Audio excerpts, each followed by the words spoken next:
Right, the big question is this thing on, and can everybody hear me, or anybody who's joined so far? Perhaps nobody, but we are starting very, very soon. I haven't really thought this one through. First time on YouTube, streaming on YouTube in a very long time. I think the last time I streamed on YouTube I was playing Motorsport Manager, and that must have been over a year ago or something like that. And you Dawn 2106, I can hear you.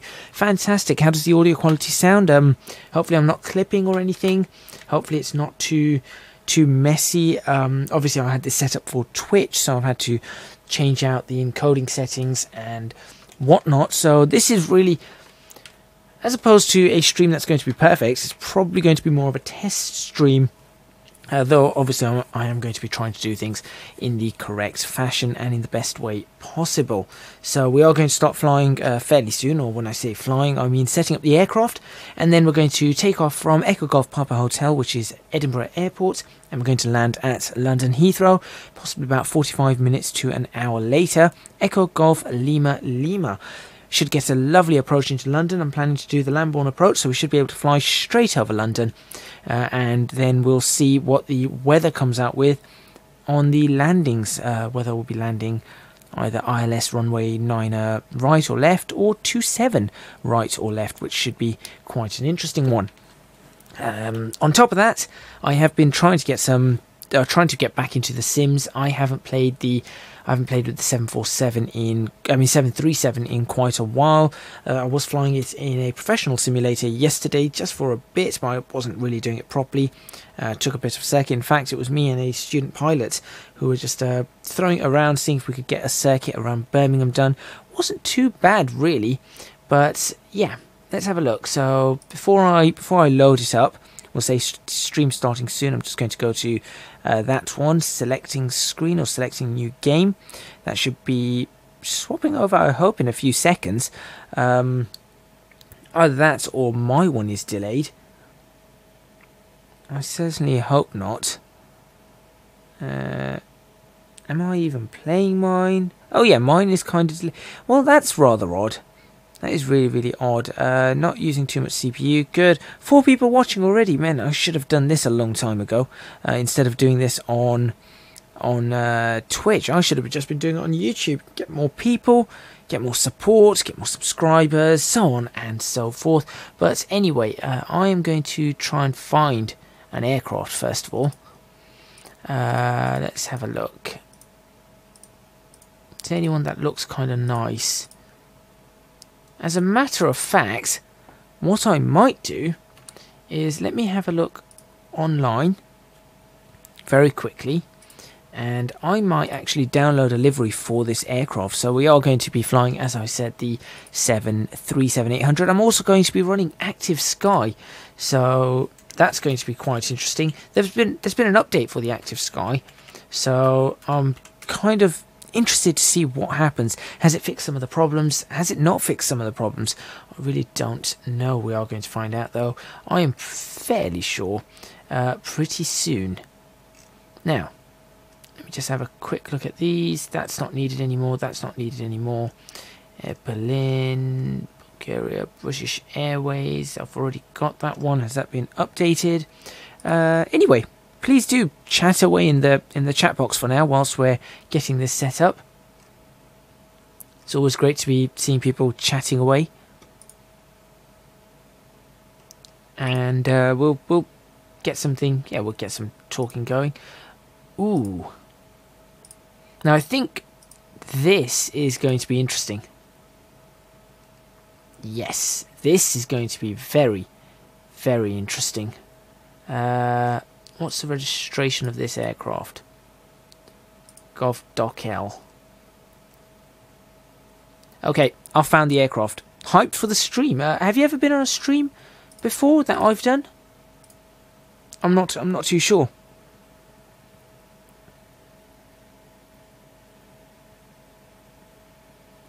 And there will be a little bit of a delay between me reading them and you sort of being able to see them and things like that, but hopefully it's really smooth throughout.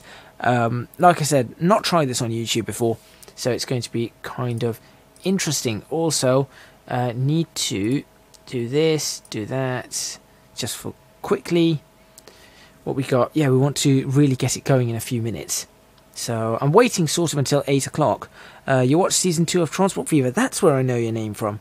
Season 2 of Transport Fever. Well, Season 3 is upon us and actually going. I think there's 3 episodes out. Great Western Railway. That's going to be a really difficult one. I think I've bitten off a lot more than I can chew in that case. Why are you so slow? How is a 64 meg download so ridiculously slow? Very, very bizarre. But this is going to be a fantastic one that you lot are about to see. It's good. This is good. I think it's a slow downloads today, nothing else. Web FMC, don't need that. Smart Copilot, don't need that. The Zibo mod itself, I just need to make sure that we've got it. I think I've got everything. The rain effects might be an interesting one. Nope, don't need that. Well, we're not going to have any rain generally. I hope not anyway. Show in folder, here we go. Right, you, aircraft. In there, liveries. And we shall unzip you. And what do we have? Yep, both of them. Pop them in there. Okay, let's start the sim. Let's get the game going. Let's get you lot being able to view what I'm doing, what I'm looking at least in a few moments. At the moment I've got a blank screen. Updates finished. Ignore those. Don't want the new version of Reshade at the moment. We're probably not going to be using Reshade. But yeah, controls all good to go. New flight set up. That switched off. That there. That can be deleted. I will bring up Sky Vector to show you lot. This is going to work for me. Okay, and we'll bring up NAT service. All the live streams you've done lagged. Well, we're about to find out if this lags. Let's see. It is no TAMs in the area. Don't need to check any of those. Just need aerodrome index. Let's look for Edinburgh and London Heathrow. Perfect.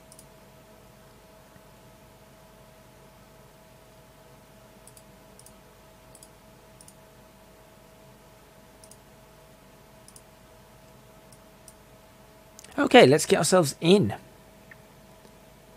There we go, we are now in game. Hopefully that's, again, going to be up and running in a few seconds.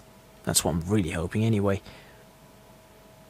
Unfortunately, I'm not sure whether this is going to be, you know, working properly or not. The live stream should be good. Stream health is showing really quite nice. I have hardwired it. Yeah, well, let's just see what happens. Really need to see what happens on this. I'm going to throw this down there. Just need to move a few of the analytics and stuff so that I can see what's going on. Like so, like so. Go back to that. Matt6288. Hi, I'm new. Well, welcome. Currently, I'm not sure what the quality is going to be like or anything, but I am trying to see how this runs on YouTube. But we've got HD quality, which is great. So we're going to be flying today from up here. This is, that's Humberside, that's not where I want to go. Let's go further north. Going to be flying from up here, Edinburgh. So we're going to be going up from Edinburgh, Echo Golf Papa Hotel, and we're going to be flying right the way down to London Heathrow down here. We're going to be setting up some flights, we're going to be setting up the weather with, not ORBX, with Active Sky. We've got ORBX TrueEarth Great Britain, so it's going to look phenomenal all the way through. But first, we really do need to figure out where we're going to fly and how we are going to fly. So, let's set up some weather. Let's go to home, let's go to WX control, let's go to historical weather, and let's pick, what day should we go for? Well, let's go for today. I suppose. Actually, let's go for today. Let's go for yesterday. Yesterday was pretty good weather. Cannot be set to a date in the future. Yeah, that's fine. We had pretty good weather yesterday, so let's go for 23rd of March. Will I make an Ortho 4XP review? I do plan to at some point. It's just been very, very busy as of late, so it's been kind of difficult for me to do that. But that's sort of what we're going to plan. Chris, good to see you streaming. Thank you very much, Chris. Good to see you still supporting. It's been a while. I know it has been a while, and I massively, massively appreciate the support that you have been giving this whole time through Patreon and everything. So let's go for an 0800. So we'll go for maybe an 8:45 departure or something. Should take us 45 minutes to get the aircraft started. Force historical time to sim time. We're going to do that, and let's go have a look. So you can see if we just press that again, it does take a little bit of time to set up. I do hope it's still stuck on 31st December. Oh, why is it gone to 31st December? Force historical time to sim time. That's what I need to do. March, we want 2019.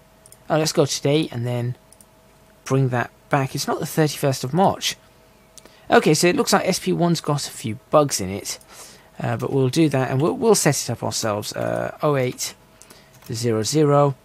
Select that. That's done. Let's go to, in fact, let's do 0755 so that we've got some time. Let's go to the map and find out what we're looking at. Right. So, we don't have too much in the way of issues. Let's make this bigger for us as well. So this is active sky. Let's have a look at what we've got. Nothing much in the way of issues here. We've got 214 at 14, so it's a slight crosswind. That's not too bad for the morning. We've got visibility greater than 10 miles. Few clouds at 2,900 feet, temperature 4 degrees Celsius, dew point 1 degree Celsius, no rain, altimeter 1027. That's not too bad whatsoever. We've got some rain in the area over here, Prestwick and Glasgow and that kind of area. We're going to be avoiding that anyway. I'm planning to get above it. That's the plan. Why is it stretched out like this? What's to do with this? I don't know. Yeah, it is. It sort of stretched it out for some bizarre reason. It's working out now. Sort of shrinking it every time. Well, that's fine. Anyway, we're going to be coming down now. It's a bit cloudy down at Heathrow this morning, but it should be good fun. So coming down through here, Leicester Airport. We got Coventry Airport there. It was fairly cloudy yesterday, but we're not going to be going there. We're going to be, of course, coming in to Heathrow, and it looks like it is going to be fairly cloudy. So coming to Heathrow is going to be interesting, but we've got variable winds only at 2 knots, so this should make a really nice, easy landing. Now, yesterday at Coventry Airport, where I was, it was a 350 at 7. Not bad at all. So we've got 2 knots here, variable wind direction 0 to 360, great visibility, broken clouds 2,500 feet, overcast 3,900 feet. Fairly good. So that looks like a good time to fly. This is a fairly good time to fly. As we come in, I hope that this isn't going forward. So if we just go 1 hour, yeah, let's just go 2 hours forward. And there's a bit of rain there. That's just a little bit of rain. That should be fine. It's just scattered showers, so I'm not too worried about that whatsoever. So let's just go ahead and put the flight plan in. Departure Echo Golf Papa Hotel. Destination Echo Golf Lima Lima. Cruise altitude today, I am only going up to 18,000 feet, I think. Climb rate is going to be probably around 2,000. Yes, 2,000 foot per minute. Climb is going to be at quite a high speed. We're probably looking at a climb of about 180 to 200 knots. Cruise speed is probably going to be about 300 knots.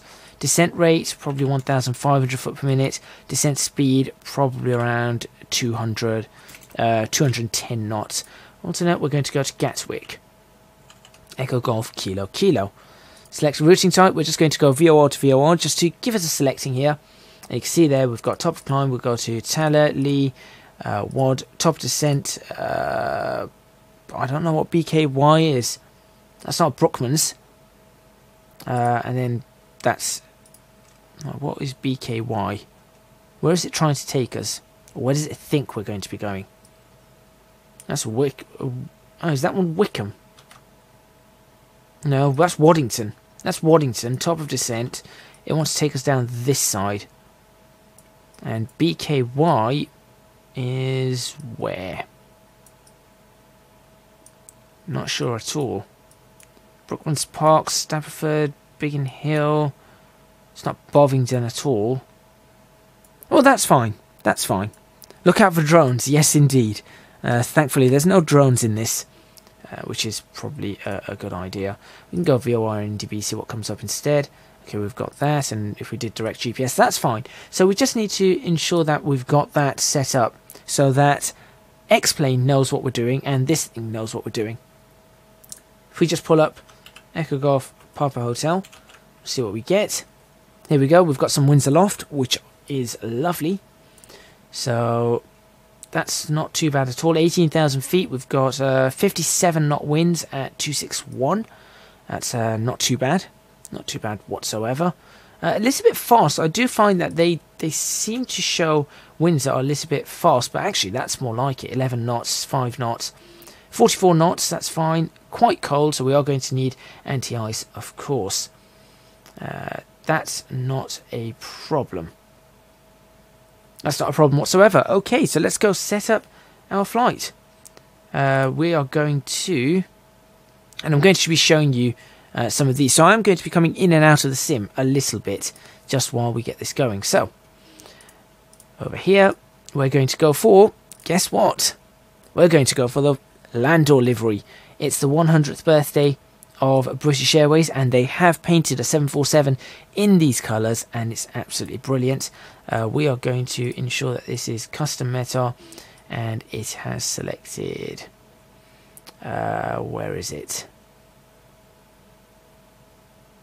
That one.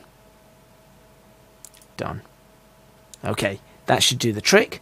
We're going to ensure that our time of day is set for March the 23rd at 7:55.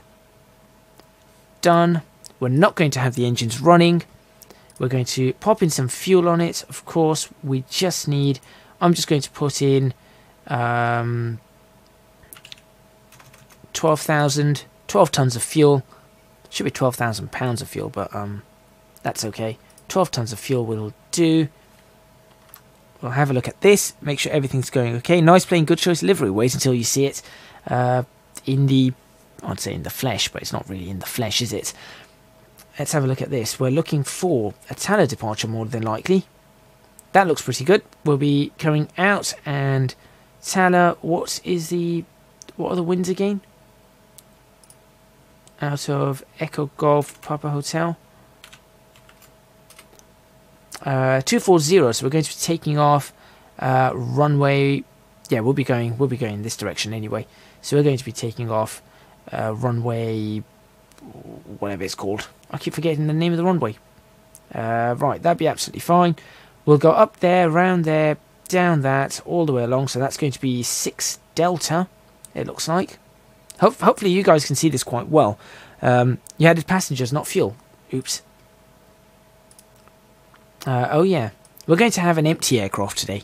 We're just doing a... there we go. We're just doing an empty run. We're just going to be transporting this from Edinburgh to London, ready to do what we need to do. Good spot. Taylor's 113.8, 6 Delta, 44 miles. That's fine. And then the approach we're going to be doing into London, I am thinking that we should probably do a Lambourne approach. I quite like the Lambourne approach. What we'll do is, if I rotate this, we'll bring it in somewhere around here, and then we get to come in over Lambourne and just fly straight over the city, and that should be quite interesting. It's a bit of a longer flight, but I am going to try and get that going. So let's go ahead and ensure that this is actually set correctly, because it's probably moved. Yes, it has. In fact, that gives me a chance to then do 0800 like that. And we'll start the flight, ignore that, and here we go. You're watching this on your phone in 1080p, so don't worry about quality. Well, it's a good thing the quality is running great. I wasn't sure whether it would be working out, but it seems to be. It certainly seems to be.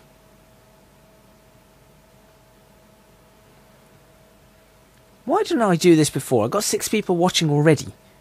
I might end up with 10 people watching. Could even be 12, 15, 20 people watching. Right now, I'd be getting about 2 on Twitch. Right, so we're going to let this aircraft load in. In the meantime, well, let's see what happens. I have to ensure that this is all set up correctly, and I'm able to actually turn the aircraft all the way. 4 people watching now. What happened? I scared 2 people away. Bother. Right. And I am going to try my best to continue watching chat, but it may just be a smidge difficult, but I am going to keep trying. I'm going to be doing my absolute level best to continue watching the chat. And I'm not sure what the super chat is. I've got it enabled. I'm not sure what super chat is or what it does. So yeah, I'll probably get that sorted for next time. If this works, and this is quite helpful, I'll certainly get it sorted for next time. Reading new scenery files. It does take a while, and I want to show you this because this is what happens when you have 270 gigabytes of ORBX TrueEarth scenery installed over Britain. Thomas Hopkins, hello there. I sound like Obi-Wan Kenobi. Hello there. I quite like doing the Obi-Wan Kenobi thing.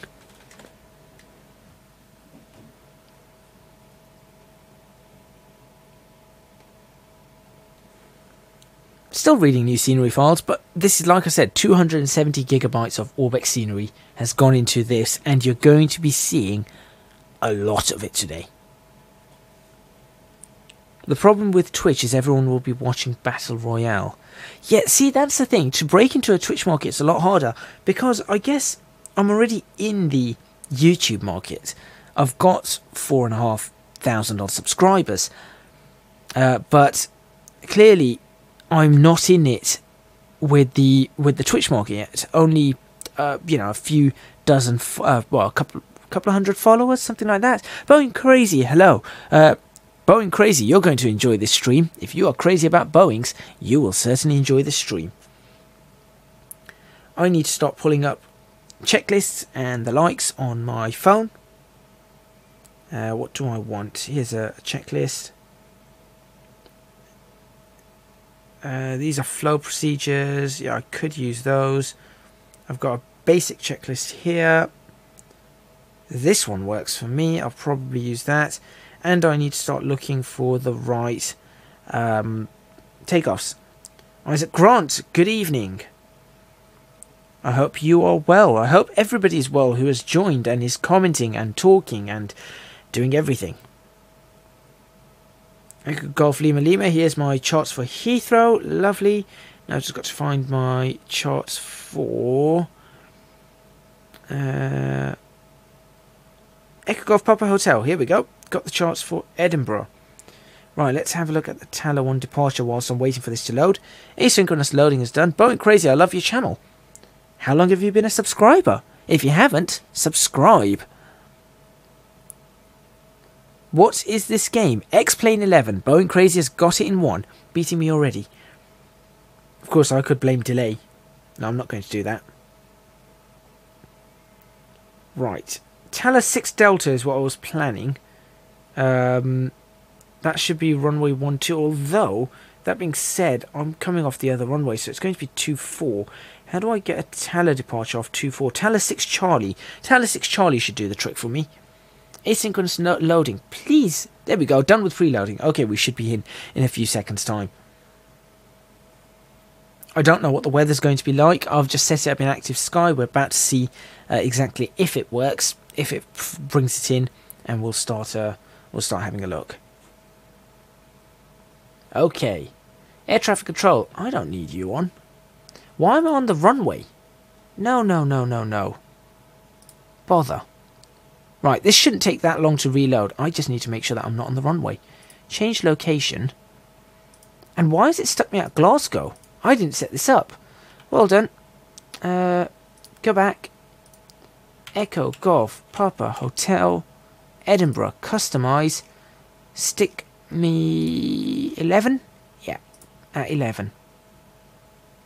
Go on, and we'll go 5:05 now, I guess. 8:05, I mean. It's going to give me some warnings. It'll still load a lot quicker. 2 to 3 seconds. Oh no, the delay's kicking in. 2 to 3 seconds. Well, the fact that, yeah, when I said X-Plane 11, oh, why is this? Sometimes it does this. I said X-Plane 11, and I saw that come up about less than half a second later. Oh, it does this sometimes. This is what I mean with so many add-ons. X-Plane does sometimes go, oops. It does an oopsie. Shall I go through the technical difficulty screen? I shouldn't need to do that. Let's wait for a few seconds. It probably is going to crash this time. It doesn't crash in flight, and once it's loaded it's not a problem, but I'll probably do that now. Okay. What I'm going to do, whilst I'm waiting... Always wanted to go Edinburgh. Well, you're going to see Edinburgh in quite a nice fashion if we don't go straight into the clouds. What I'm going to do is I'm just going to hit that button. You should still be able to hear me. I am going to ensure that this sorts itself out. There we go. Let's have a look. What's going on? X-Plane, yeah, not responding. Close, please, cancel. We'll get that running. Axis Sky is going to get a little bit confused, but that's not a problem. WX control, go back to 7:55. That won't be a problem at all. We're good for the 23rd of March. Go to the delay. There isn't much in the way of delays. I'm fairly sure of this. The fact that I can't answer, the fact that I can't talk immediately is not due to delays. It's due to me not being able to constantly see the chat, which you know, I can't be looking at the chat constantly if I'm flying or trying to load up something. I'll look at the chat as much as I can, but I will not be able to do it constantly. Oh look, new flight. This is loaded up immediately. Right, Edinburgh. Give me that. Give me that. Give me from custom file. Yeah, that's fine. Give me that at 8 o'clock on the dot. Like that. That. We're good. Switch that off. There. There. Done. And that. Sure, why not? We'll just do that. 3 hours 42 minutes.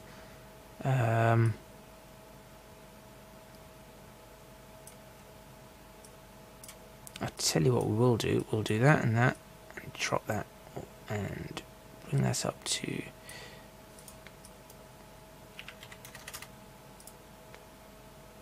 Okay.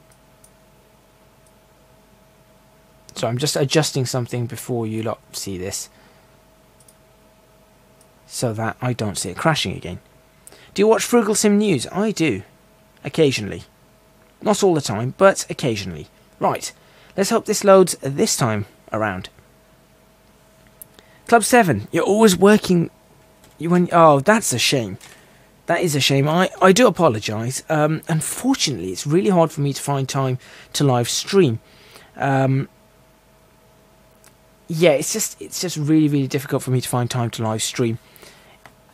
I will try eventually to be live streaming on different times, different occasions, but it depends on my monetary status. If I can make this a full-time job, or a job that's almost full-time, then yep, sure, I'll be able to stream a lot more. But that all depends on whether I can do that. If I can't do it, it's not going to happen. And if I can, of course it'll happen. Right. Did you know one of the best training books for pilots is a half-century-old Stick and Rudder by Wolfgang Weischer? Oh dear. I'll just shut up. Right. And X-Plane 11.3 includes new ATC voices, new visual effects for all default aircraft, over 1,000 updated airports, and new landmark scenery for Dubai, however you want to say it. Well, that went to asynchronous loading pretty quickly. So I'm quite happy about that. Hopefully technical difficulties are all but gone. Now we just got to wait for it to finish the asynchronous load. Done with preloading, and suddenly we're in. Oh, there's the done with preloading. Oh wait, back to finished. There we go.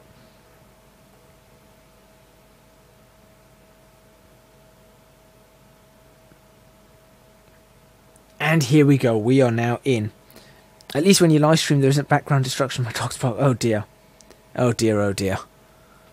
Right, don't need to do that. And here is our aircraft. And if you're ready to have a look at it, let's take a look outside and hope that this doesn't mess up.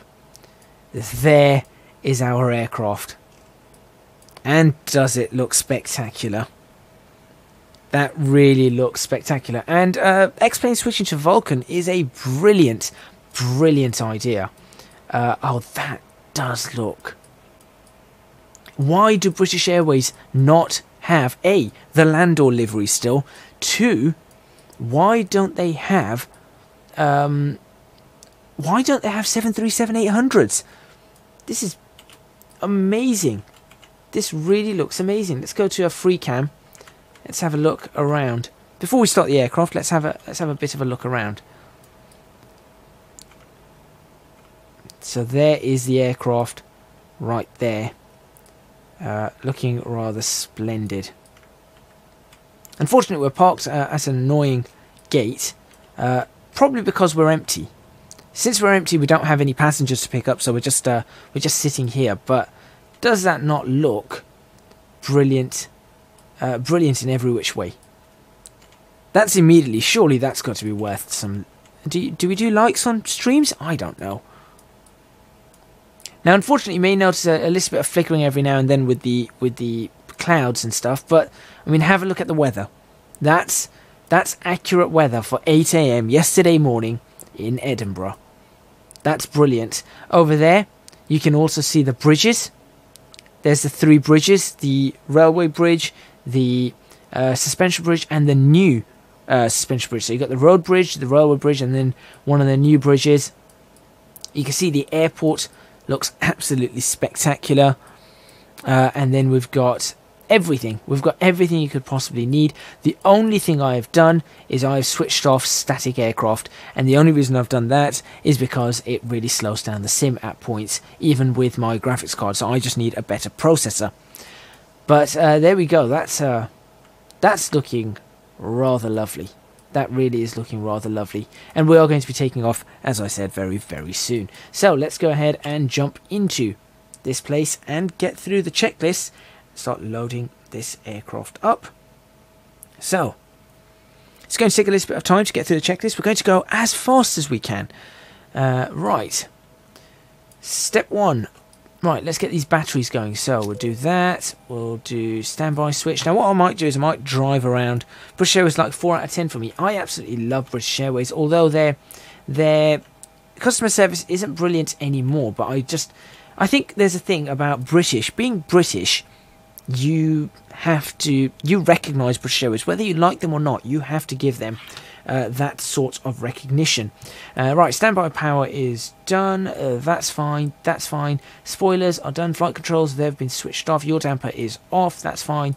We don't have ground power at the moment. What we will do is we will ask for ground services. We'll go for GPU Connect like so. So we are going to ask for that. We'll also make sure that everything is fine. That's not a problem. We're not going to go through those checklists or anything. I am going to double check my configurations because I remember last time something went a little bit a little bit wrong, so I am going to go for configure and customize, display and variants. Right, we do have quite a few. So we've got no winglets, but I think we're going to be going for some blended winglets over here. That's looking pretty nice, isn't it? Got some nice blended winglets. Or should we go for the scimitars? Let's go for the scimitars. Split ones. There we go. Now we're talking modern 737. Cabin altitude horn. Why is cabin altitude warning? At the moment, everything will be warning at the moment. So don't worry about that. What we're going to do actually is we've got that. I am actually going to ensure that ground power is connected in a moment. That can be off. That can be off. Those I'm going to switch off for now. I always switch them off. Really don't. I guess we don't need them off at this point in time. We are going to switch the logo light on, and we are going to put that on. That works well for me. And then aside from that, I'm pretty sure I can get myself ground power. There we go. We're up and running. Lovely. Right. ND display, we're going to leave it as it is. We're not going to worry about that. Long LED strobes. I don't like the long LED strobes. I quite like the short ones. So that's what I'm going to do. I don't want a SATCOM, and we're not going to have pulse lights, and we're going to have the LED landing lights, which means that we only get 2. We don't have the retracts. So we don't have the retractable lights, which is fine. The circular PFD gauge is going to give us our angle of attack. Yeah, not a problem there. Hardware-wise, we're going to ensure that our nose wheel axis, our nose wheel axis is on the yaw, which works for me. That works. We have toe brakes are symmetric. That's not a problem. Auto throttle, that's fine. We don't have a problem there. Realism-wise, I'm going to have these on real, which is going to be pretty cool. We're not going to do that. Tyre blown advanced, I can probably have, although that's going to make the landing really, really annoying. We're going to have the yoke movement, fine. That's not a problem. Parking brake is going to be real. Oh wait, no, I'm going to put it simply, because if I put it real, I'm going to have to hold the brakes in, so I'm not going to do that. This is absolutely fine for me. All of this is fine. Strobe effect in cockpit, yeah, but we're not going to do that. FPS, we don't need to know. That's fine. General config, we've got this in kilograms, hectopascals, barometric, that's fine. Engine no run when cold, yeah, that's fine. FMS, simple, detail, that's fine. And that's been synced to the captain side, fantastic. Audio features we don't need to worry about, and calibration we do not need to worry about. What is the calibration anyway? Pitch nulls on, hold on a second. I could do a bit of calibration here. No, that's fine. That's absolutely fine. Okay, so we're good for that. We're not going to be doing any of this stuff. We're not going to worry at all about any of that stuff. We're just going to start setting this aircraft up. You thought an easy cash delivery? Yeah, well, there might be one at some point. Anyway, let's get this actually going. So that's in park. That's in park. We don't have to worry about that. Those are all off. Landing gear check down. Checked. Single pilot operations, this is going to be kind of interesting to do. Right, what we're going to do also is I'm just going to cancel all of those right now. We've got, I'll switch this over to GPU, that's fine. This one can be on standby power still, not a problem. Let's move over to this part here, check up here. Emergency lights can be armed, that's not a problem. All of that looks okay at this point in time. That's on both, that's fine. Those are on, those are on. APU does not need to be on at this point in time. We're going to go to these switches over here, and we're going to just double check these. These are important to check. That's good, and that's fine, and that's fine. Good. Line RS maybe. Yes, I am going to be. Have I packed a parachute? No, I have not. Right, all of those have been checked. We've got nothing else that needs to be checked over here. So let's go ahead and align the IRSs and get that going. It's going to take about 7 minutes. So let's go up here, align and align. That's all good. I wonder when the test switches off. I'll switch those over to nav already. That's just going through its test, so don't worry. There we go. That will do its job. Right. Let's go ahead and do we need that? No, we do not. We're completely okay. Don't need any other or additional lighting. Right, IRS is now going through its alignment procedure, so we can go ahead and sort things out. Is this going to stay on YouTube for us to rewatch? Perhaps. I'm not too sure. I've not actually ever checked how that's going to work. Let's go for an ATIS request for Echo Golf Papa Hotel. Let's see if that ATIS request actually comes out correctly. We'll go into FMC and we'll start working on this. So Echo Golf Papa Hotel. Gate 12 is where we are at. We can actually check that on... Oops. In fact, do I have it on here? I may have once had some checklists on Avitab, but do I not have that anymore? Hold on. Charts. Oh, I got rid of the charts. That's a shame. I could have brought up a bunch of charts here. Let me think. What do I use for flight planning? At the moment, I'm just doing it off something that I know. So we're just going to see what happens. Adam Link, I am doing okay, thank you very much. And how about yourself? Right, that works there. That's not a problem. So I'm going to pop this in. Destination Echo Golf Lima Lima. Flight number. Give me a flight number, guys. We want a flight number. Zeron the Gamer. Hello. Looking for a flight number. First flight number that I see is going to be pretty good. Installing TrueEarth Global South. Fantastic. Well, you're going to see me fly into that. 2346. That's good. 2346. There we go. 2346. Speedbird 2346. Right, so Bravo Alpha Whiskey 2346. Speedbird 2346. Runway. Today's runway. Well, our winds are out of. Let's find out. Did I not get one? Why have I not got an ATIS request this time? Sometimes this fails and it's really, really annoying. ATIS request. Done. Send that again. It should not be going that quickly.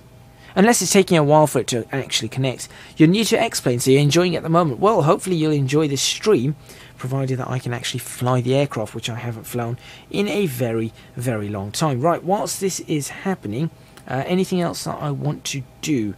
Let me think. I don't think there's much I want to do here, apart from... should I assume the runway? Right. I'm assuming runway... Given where the winds are coming in from, I'm assuming runway 24. So that's what I'm going to take. Let's go over here. Planned fuel, I think I won't be using any more than 12.7 at maximum. Reserves are going to be, well, I'm just going to put reserves of 2. We're only going to Gatwick. 0 fuel weight will work out 47.1, and we'll do a cost index of 20. Lovely. Didn't check the cruise winds again. I cannot remember what they were. Transition altitude is 6,000 feet, and today we are going to be, well, once this works itself out, we'll come back to that. Anything else we need to do on this side? We're sort of jumping around. It's been a long time since I have done this, which is why I'm jumping around a little bit, trying to remember what I need to do, and how I need to do it, in fact. So, going back to our checklists, let's think, what kind of aircraft? It's the Boeing 737-800. You're about to see it very, very shortly.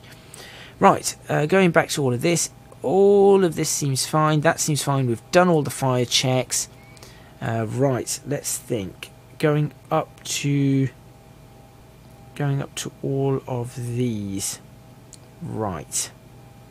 Ensure that all of these are actually in some sort of correct setup.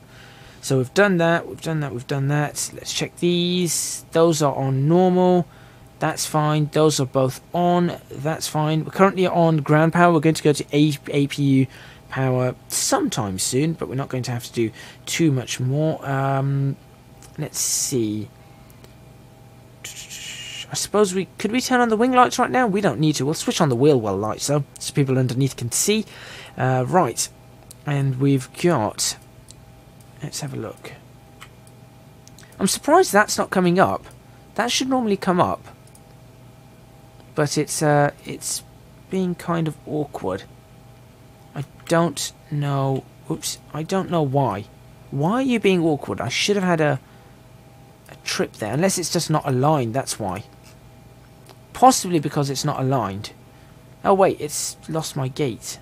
Get back on the gate. Oh, it's initiation. Yeah, it's still not picked up one of them. I'm going to go for... Well, we're going to go for altitude of 18,000 today. So, I'll go... 180... Let's go 18,000 up there. There you go. You should be okay on that. We're not going to do any deviations on it today. I don't want to mess around with all of these. You would not be able to dogfight one of them. You would not be able to dogfight one of these. Right, we're okay on that. N1 limit we'll do... Right, we're going to do this actually. We're going to have a lovely D rate on this. So I'm going to go 31 selected on that. And that should give us... Oh, no, that's putting us into the red, so never mind. I will clear... Oh, that's not good. That's putting us into the red. So I'm not going to do that. That's fine. We'll go for a 24k D rate today. We'll go outside air temperature /6, so we're not going to worry too much. There we go. 24k D rate. We're going at 93.1%. Lovely. Okay, so takeoff. We are going to go flaps 5 on the takeoff. Center of gravity trim 5.31. Start trimming. In fact, I guess I could use this, right? There we go. It's about 5.31. We'll take all the V-speeds today. Rotate is at 135. V1's 134. V2 is 144. Fantastic. So we'll be looking for 144 in here. There we go. And that should be absolutely fine for us. We can go for runway winds. Yes, we've got the runway winds, which are unfortunately not coming up. Why am I not getting an ATIS? Okay, what I'm going to do is really annoyingly go to this, and I'm going to have to bring it up from the map here. So, where does this think we're going? Oh, this thinks we're going around that way. That's no good. We're actually going across this way. It should be fine. It should be absolutely fine. Map, right. Let me just pull up the ATIS for this. What do we have? 260 at 13. Right. So 260/13. That's good. Yep. Verify takeoff speeds. We'll go back. Dry runway. Speeds have been verified. Not a problem. Okay. Boeing 777 kind of completes that. I really like the 737s. I just really like the 737s. They're nice, short haul, really quite decent aircraft to sort of be messing around with. Now, I suppose at this point we'll actually get these reset fans going and everything. So let's go. Reset fans are on auto. Packs can go to automatic. Anything else that I really need to do? I suppose nothing more here. That's fine. Isolation valve can be on auto as well. Let's check all of these. Speed brakes down. Those are all the way down to bottom. Yeah, like we said, speed brakes are definitely down. Everything else seems okay here. I've probably forgotten something at this point, but it's going to be really interesting to see exactly what's happened. So, we've done all of that. We've done all of that. We've done... I think we've got pretty much most of this going. I suppose we should really start considering starting up the APU at this point. So yeah, let's actually wait a minute, don't do that. We'll just switch on that aft pump and we'll switch on the APU with that. So APU start, engine bleeds can be off. And we'll make sure that the APU has started, and we'll put the APU, we'll get the bleed switch on for all of them. In fact, no, wait, we'll switch all of them on. That's fine. Hold that for 4 seconds. and you can actually hear it.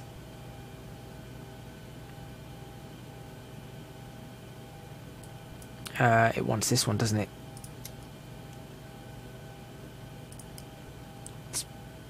Got to remember to flick the right switch.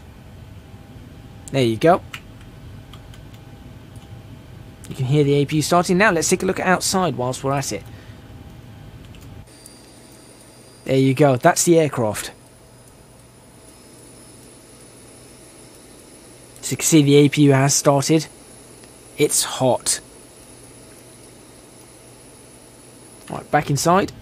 Wait for this to come back down to 400. Then we'll get the generators on, and we should be able to switch on the generators, get rid of the ground power, and we'll be good to get ourselves out. So we'll be able to disconnect the GPU. Right, everything else here done. No, let's do the departures out of Echo Golf Papa Hotel. We're going to do that, and we're going to go, oh, runway 24, sorry, and we're going to go for the Taller 6 Charlie departure. That looks pretty good. And then we've done that. We'll activate, and what we're going to do is we're going to go legs. After this, what do I want to do and where do I want to go? Oh, sorry, route. Let's go back to route. Take off, do that. Take off reference, I've done. Route page, I've messed this up. Well done me. Index, position. How do I get back to the route page? I've completely forgotten how to do this. Route, there we go. Next page, there we go. Right, so we'll go Taller, and then from there, what I'm thinking, if I pull up, explain, if I pull this up, so I'm thinking we'll go direct to, I'm thinking we go Pole Hill, if we can find that. So that's somewhere here. Can I get stations on, please? I have stations on, I'll switch airports off. Leeds Bradford. Alright, where's Pole Hill? There it is. So we'll go direct Pole Hill. So from Pole Hill we'll go down Gamston, perhaps. So Pole Hill, Gamston, and then come in over this, and then come in through Lambourne. That's what I'm going to do today. So we're going to go Tanner.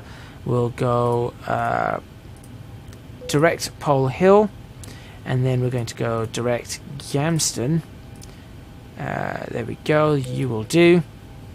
And then I'm thinking, and for this I'm actually going to pull up Sky Vector.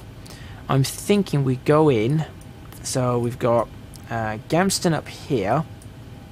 Where's Gamston? Somewhere here. There it is, there's Gamston. So we'll come across, and I'm thinking we go Brookman's Park, and then from Brookman's Park, can we go straight in Lambourne? I'm just trying to work out what would be the nicest way. If we go Brookman's Park and then straight in Lambourne, that might be an interesting one. So there's Brookman's Park. Oh, Lambourne's further out. Okay, we could go direct Lambourne. Yeah, we'll go direct Lambourne then. So from Brookman's Park, Lambourne is in here. So we'll go... yeah, there's Lambourne. So direct Lambourne will do. So that's the plan. So we'll go direct Lambourne like that. Perfect. This is Edinburgh Tower. You're clear for taxi into the active runway. That's not how it works, unfortunately. And we've done the takeoff. We've done all of that. That's fine. We'll actually plug in an arrival as well. We will do an arrival, and we're going to be coming in 27. And we'll come in 27 right, and we'll come in Lambourne transition, and we'll come in on the Lambourne 3 Alpha, like so. And we'll go to the legs, and let's have a look at what we've got. Right, we will bring... in fact, we'll bring Lambourne... no, not Lambourne. We'll bring... oh, rubbish. Made a mistake there. Did I even execute that? Hopefully not. No, I don't want to execute that anymore. I want to try that again. Arrival, Lambourne 3 Alpha, execute that.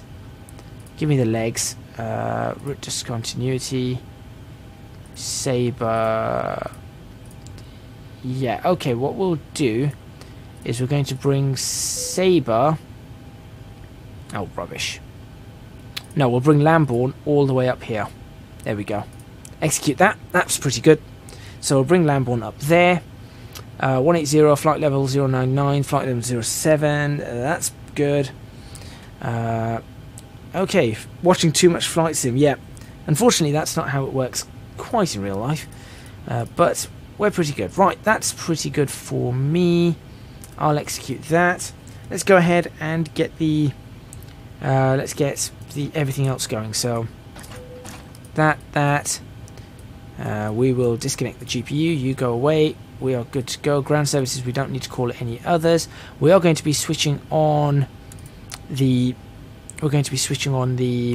engine soon, so I'm going to switch on the beacons at this point. Everything else seems pretty good. Those have all been checked on. We are happy there. We are not going to dial in. We're not going to dial in any frequencies here aside from the runway frequency, just in case we need to return to the airport. Flight directors at this time are not going to go on. We are going to set up 240 on this. On our courses, we are going to just put up 240.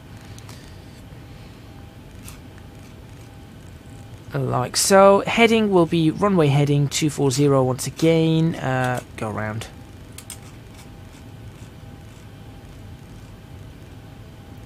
There we go. Initial altitude we shall set up. Let's have a look at our altitude for the Teller departure. Teller 6 Charlie, we are looking for, initial is going to be 6,000.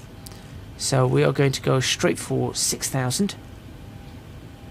And we are looking for 7 DME, turning out that way, and we'll get 108.9 tuned in on here. Swap that over. 108.9. If you're enjoying this stream, don't forget to make sure you're hitting that like button, subscribing to the channel, supporting me on Patreon. Links are in the description. You know, whatever you want to do, try and do what you can, and I'll be more than happy for you lot to be able to, you know, for you lot to do that. Right. Anything else we need to switch on? I suppose we should. Do we really need some background lighting? I feel like we should just have just a little bit, but we should really switch these on because they look kind of cool. That's the main reason why I would do this. Bit of panel lighting here. Come on. Don't need the floodlights on there. We'll switch that on a fair amount as well. That's looking pretty cool. Okay, we are almost ready to go. You're glad you're not a pilot. Too many buttons to press. Oh, it's not too bad once you get used to it. It really isn't. Today we're going to set our cruise altitude, flight altitude to 18,000. So that can have the cabin pressurized up 18,000. Everything else seems okay here at the moment. We're not quite ready to go, but we are almost ready to go. So we are going to start preparing to get out. We are going to be squawking today a random squawk number. There you go, 6315 is our squawk, and we are going to, at the moment, put that into test. That should go through all the tests. Hopefully that should be fine. We're also going to go into the test for TCAS. There you go. We'll let that run. Wind shear. Terrain. Pull up. Obstacle. So this just tells us that all of this is working correctly. So you can see that. Right. So, before start procedure, make sure that this is closed. And that's locked. Lovely. Okay. Anything else we need to do here? We are going to set this one to be in that mode, like that, so I can see. We are going to set up our barometric pressure. I'm just going to press B here for the barometric. Now it's showing me 1013. It's not 1013. At the moment, the barometric pressure, as you can see on here, will give me 1028. And I am going to make sure that I've got that. There you go. See, that's really important to put It's very, very important to make sure that you're getting this correct. Right, everything has been set up in the CDU. I'm going to have this on the climb page. I'm going to have this on that. That's a takeoff reference. That's absolutely fine. Flaps are going to be going to 5. We are good there. That's been set to V2. LNAV and VNAV we are not going to arm at the moment. The MCP, everything else is done there. Exterior doors have been closed. I will switch the flight directors on at the moment. I have the master control. We are going to have actually, if we activated those and didn't activate the autopilot, we could do it, but I am actually going to have vertical speed mode ready to go. I want a vertical speed of 2,000 foot per minute, and we're going to be flying runway heading. 98% now, fantastic. Trim has been sorted, and we are clear to push and start, I believe, at this point in time. All fuel pumps can now go on. There we go. All fuel pumps are now engaged. Taxi light will not go on at this point in time, but we are going to be setting up a pushback. So what I'm going to do is I am going to go to plugins, and we're going to use better pushback. And let's pre-plan the pushback. Here we go. And given that we're headed, where are we heading today? We are headed runway 24.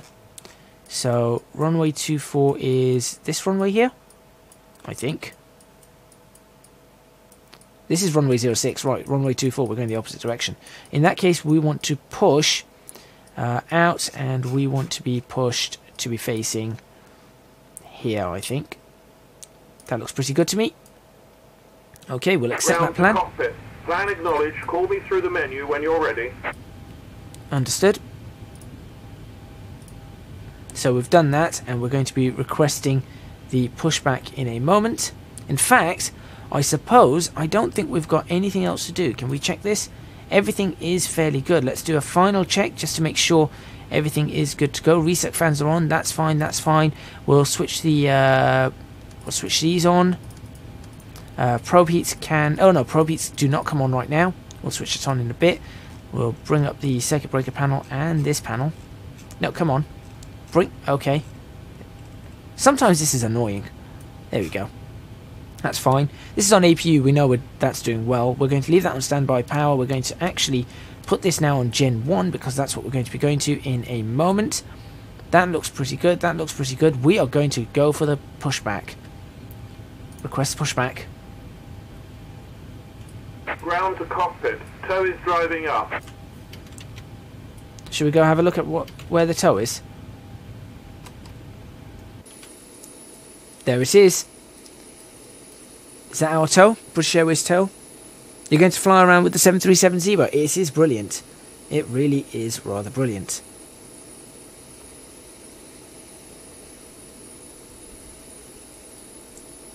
Let's go have a look. Let's watch this aircraft get pushed back. Oh, well, actually, first of all, watch this. This is really quite neat. Ooh, that's interesting. Slight bug there. Okay, all doors and hatches are closed. Ready to connect. Go ahead and connect, please. This is very realistic. It certainly is. Watch the nose of the aircraft lift up.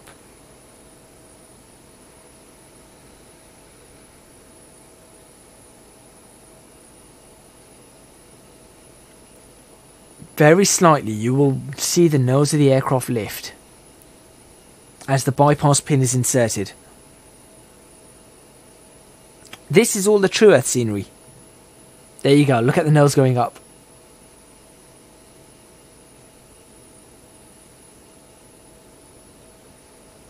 As the entire bypass pin inserted. Release parking brake. Parking brake released. I certainly hope that's parking brake released. Starting pushback, and you may start engines. I'm not going to start the engines just yet. I'm actually going to watch this pushback.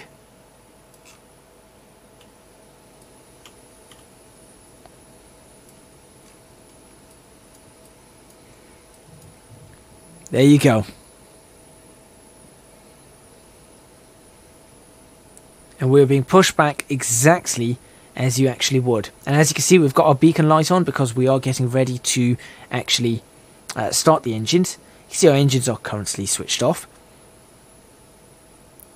But starting the engines is only a matter of a few moments. It's been a long time since I've flown this aircraft, so I can't even remember if I'm doing this right. It's been, what, 10 weeks maybe? If not longer, since I've actually flown the aircraft, started it up, things like that. And that was also on a stream.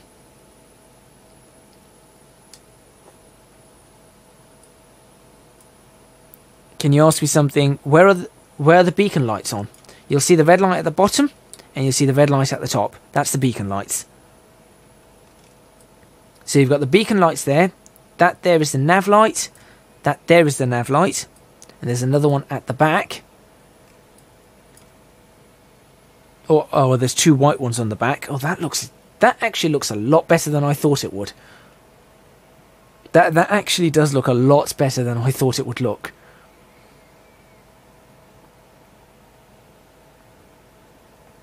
And absolute brilliant work with the livery. This livery was released a few days ago, I think, or yesterday, and it's brilliant. It really, really is brilliant. But there you go. The aircraft is almost pushed back. We will have to switch the parking brake on in a moment once again. Whoa, this almost looks real. I agree.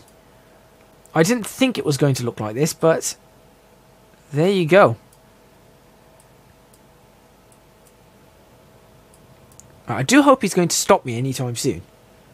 I didn't ask to be pushed back forever.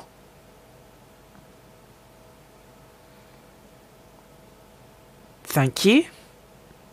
You can see the tug also has British Airways written on it. Just there. Parking brake set. You may disconnect. Stand by.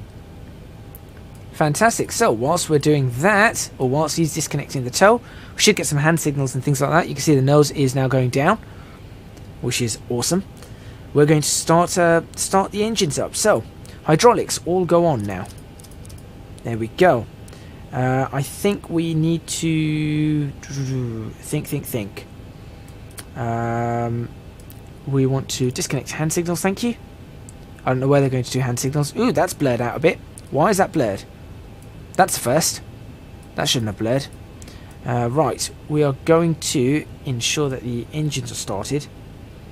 So I think at this point we're going to switch the packs off to start the engines. And bypass pin has been removed. Hand signal on the right. We'll see you next time and have a safe flight. Thank you very much.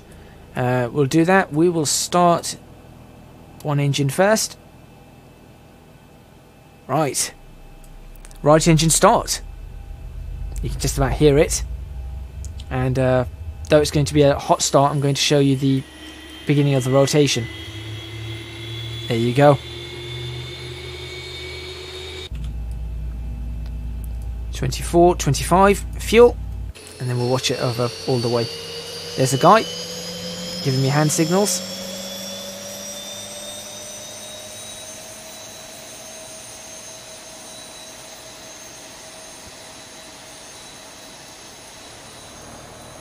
You can just hear the engines. And you can see the jet blast as well. APU at this point in time is still on. Right, that should have clicked out. That has clicked out. We'll go swap that over and we'll start the left engine. So you'll see the same procedure. Right, this is where I'm going to make a hash of it because it's been very difficult for me to do this lately. Fuel in, and that's talking about the actual flying. I wonder what kind of engines the 737 uses. Well, we can have a look because it's probably written on the side of this one. I think it's one of the CFM engines. No, it's not written on the side of this one. Maybe it's on the other side.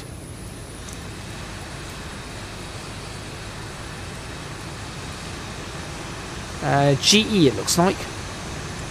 G8 is, no, that's the bolts for it. I don't actually know what engine this one's actually using. I thought there was CFM, there might be CFM or something like that. Well, anyway, our engines are now up and running. Fantastic. Right. Time to get ourselves taxiing to the runway. Taxi lights on. We will now go to generators on that. We have positives there. We will switch off the APU. APU can now go off. There we go. That should start cooling itself down. Probe heats can now go on. Packs can come on once again. Automatic.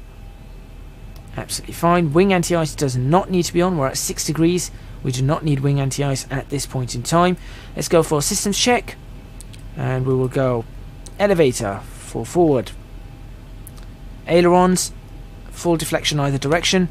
Rudder, full deflection. That's good. Oil pressure is fine. Oil quantity is also fine. It could be the Rolls-Royce engines, but I'm not sure if it is the Rolls-Royce engines. Right. Let's go back. Let's start making our way over to... Right, let's just check what that looks like. That's the one. Right. Make ourselves way over to the runway. Auto brake can go to RTO.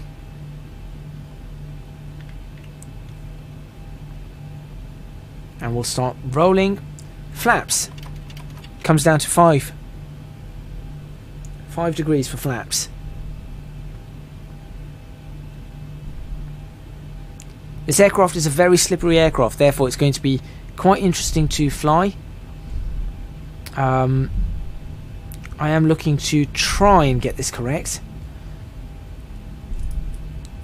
We can get rid of that now. Put it on there. Systems. Yeah, we'll blank that screen.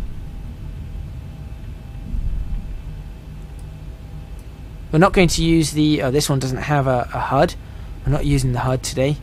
Unfortunately, I'm not using head tracking either. I would have used head tracking, but it doesn't mean that we can... it doesn't mean that we'd be able to go ahead and... What do you call it? Talk to you guys. I wouldn't be able to talk to you lot. Right. Auto throttle can also be armed at this point. We're not going to use the auto throttle, that is. Not at the start anyway. For 205 to 50. Okay, that's fine, that's fine, that's fine. Flight directors are on. We've got the ILS set up for this. This shouldn't be too much of a problem at all. Time for us to check anything else. So all the other checks that I need to do. Right. All of that is fine. Isolation valve is auto. Packs are back to auto. Generators are on. Probe heats are on. Wing and engine anti-ice as required. Not needed today. Not a problem.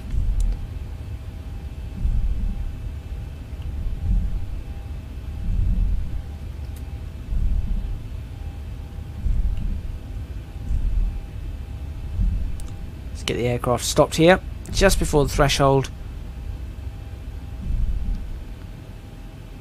Stop the aircraft there. Fantastic. Right, final checks. Landing lights on. Runway turn-off lights on. Taxi lights off. Strobe lights on. Fantastic.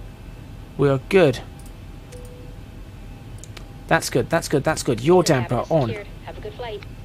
All that's fine. All that's fine. All that's fine. This is all looking good to me, apart from that can probably go off. No, not that. That can probably go off. There we go. We don't need dual bleed on that.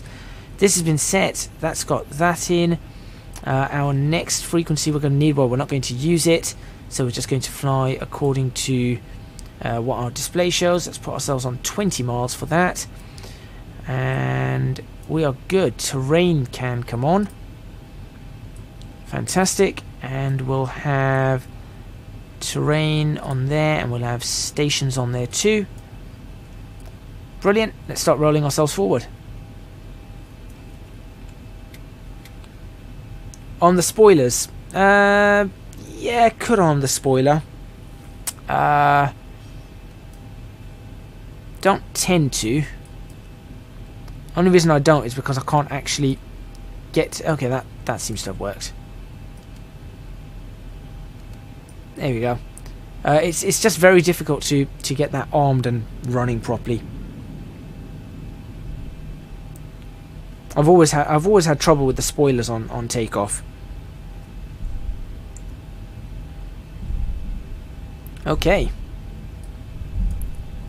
Should we stop the aircraft here and have a quick... Or we'll stop the aircraft on the runway and then we'll have a quick look outside and see exactly what it's like. I really should have done head tracking. Also, I don't know why this is blurred today. It should be a lot better than this is. My computer's not happy today. Runway is clear.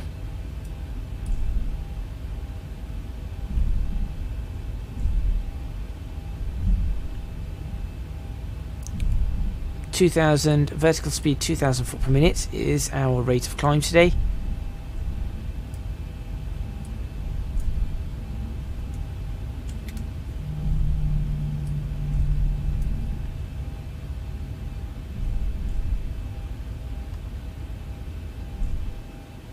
And we'll stop here.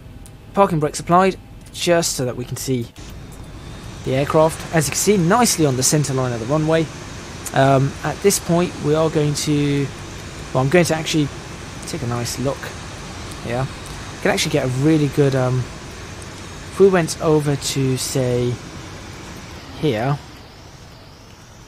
down like that, we could probably get a really, really nice look at the aircraft ready to take off or something like that, which is actually pretty nice. Unfortunately, Active Sky is being a bit slightly awkward in a few senses, but anyway, aside from that, we need to put this into TAR8 like so.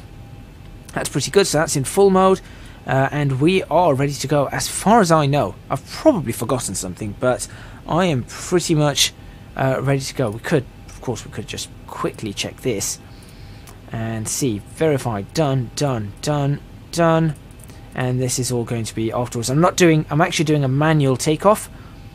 I'm actually going to be doing a manual takeoff on this, and we're probably not going to be running VNAV as such because we don't normally run VNAV. And you've got to see there 4,500 or above.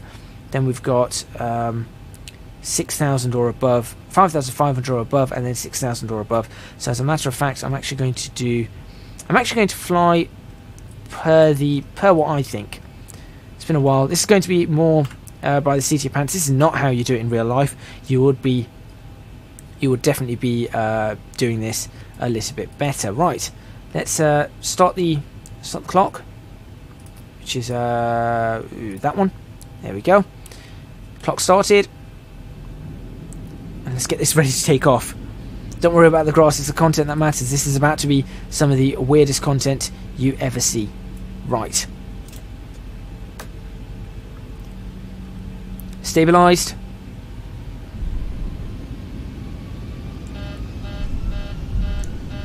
What's up for takeoff config? What do you want? It's that. Told you, speed brakes always cause a problem. 80 knots. 80 knots, confirmed. Got a crosswind. Or headwind, actually.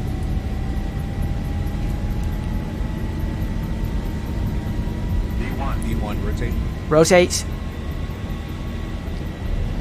Let it go into the wind. Positive rate. Bring it up to 12.5. Gear up. Don't bring it to 15. Bring it back down. 400.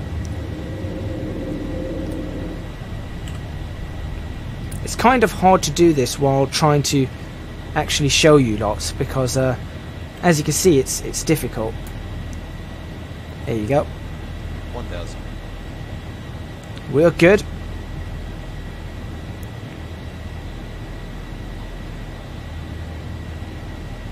We'll just slightly turn the aircraft like that, get ourselves back on track. And we're speeding up slowly. We're just going to reduce our power ever so slightly to ensure that we're okay. I'll tell you what, we'll bring flaps 2.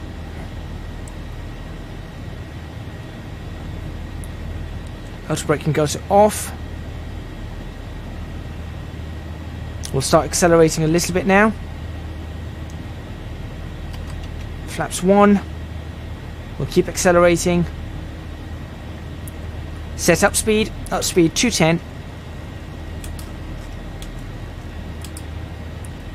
210 knots. Flaps up.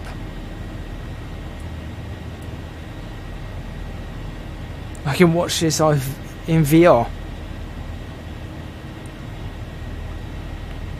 And we'll start bringing the power back now. Don't want to break 210 too much, too quickly. Really don't want to break 210 too quickly. So we're just going to bring that power back around 78%. Maybe slightly more, maybe bring it up to 70, maybe bring it back up to 80% or something like that.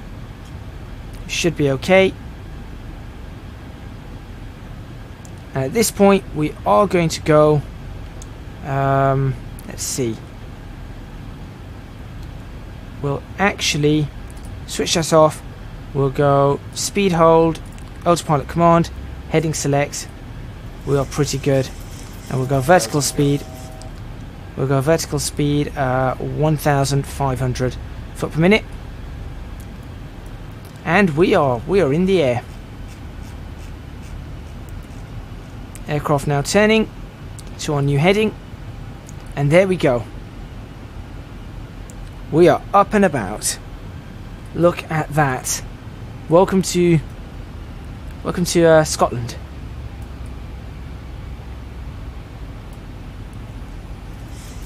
Right, what we're going to do now is I'm going to go to the legs page here. Flaps are definitely all the way up. After takeoff checklist, again, single pilot operations. It makes it a lot harder. It definitely makes it a lot harder.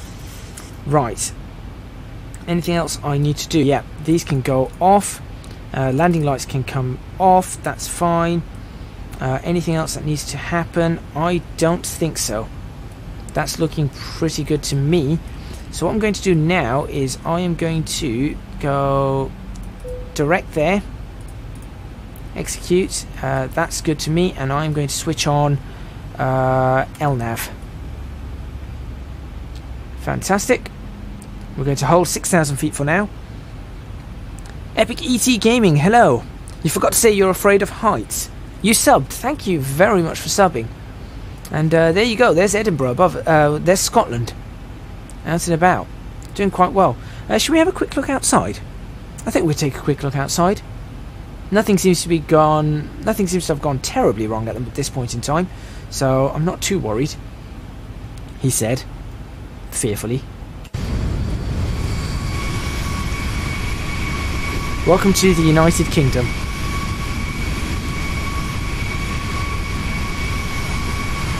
Now I don't think you can complain one bit about how that looks. I don't think there is a single complaint to be had there. Use this one.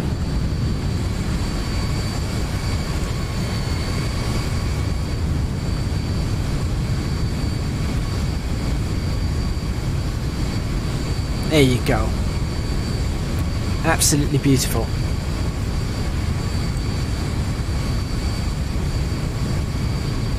Right. Back inside, because, you know, we're supposed to be inside, that's our job.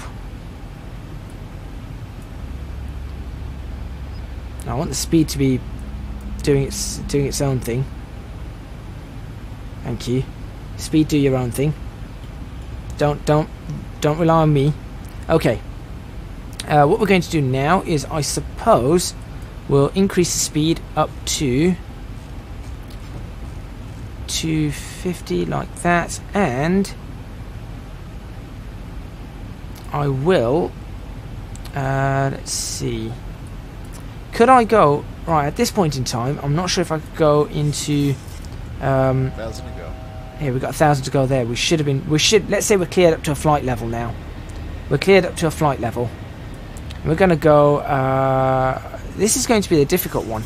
I'm going to go into VNav, but this is where it always goes wrong. So I'm going to check VNav. Hopefully it works. If it doesn't work... well, we'll see what happens. VNav. VNav has worked. Alright, so now we are just literally... we've got a slight bug here. I see the slight bug. It's trying to read my... right. Okay, that's a slight problem. Okay, it sorted itself out.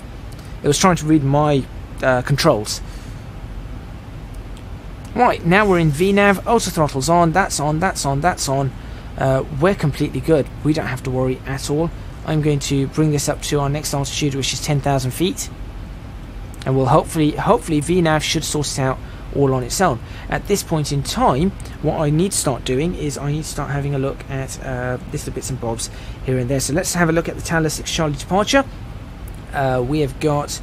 well, we're good. That's 113.8. After that, we're going Pole Hill. Now, Pole Hill is supposed to be... I suppose I'll pull it up on Sky Vector. You lot can have a look outside, by the way, whilst we're doing this, and I will do some replays, of course, at the end of the stream if it's worth it and if we've got time. I'll do some replays at the end of the stream. But Sky Vector, I don't want to be going too far past. I don't know, 22:30 hours UK time. And if we have a look at this, so currently, imagine that it's actually 12 hours, 12 and a half hours, or 12 hours 20 minutes ahead of what we're seeing right there. So if we have a look at something like that, well, let's say top of descent, doesn't give me a top of descent. That's an approach reference. I don't want that. Descent. Top of descent, 245 miles. So there you go. So it is going to take a little bit of time. So I don't, like I said, it's going to take a while. It is definitely going to take a while. But don't worry about that. We should be okay. Should be completely okay.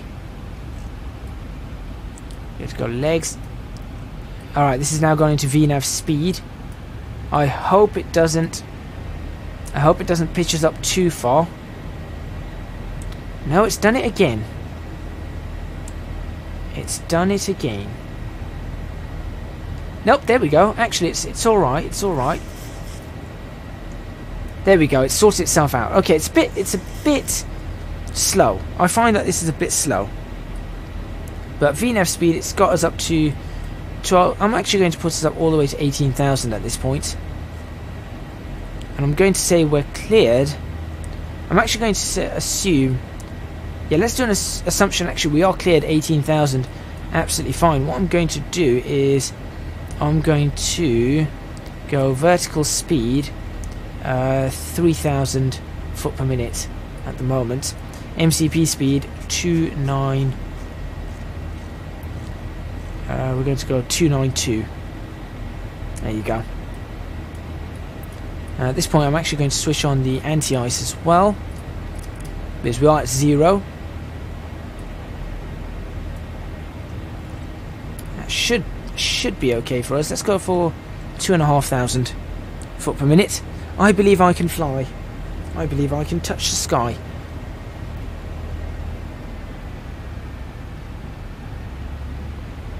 Alright. There does seem to be a bug with this version of Zibo for some reason. It keeps doing that. I'm not entirely sure why. Right, let me find the VOR for Pole Hill once again. 112.1.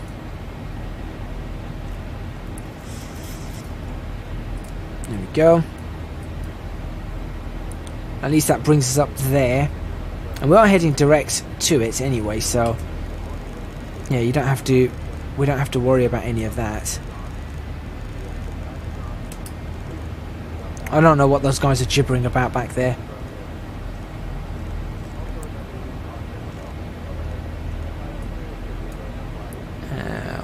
159. Could we perhaps drop this to 2,000 foot per minute on the climb? That'd be quite nice. So you can see quite nicely we are, well, we've done all of this. Climbing cruise, that's fine, I don't need to worry about that, that's done. Altimeters, yes, we do have to cross-check them, we're supposed to cross-check them at some point and go that, but because it's single pilot operations, I can't do the cross-check. Mod route for arrival, we've already done that. Next thing's going to be for us is just going to be a pressurization for landing. You can see, there you go. Look at the world below us.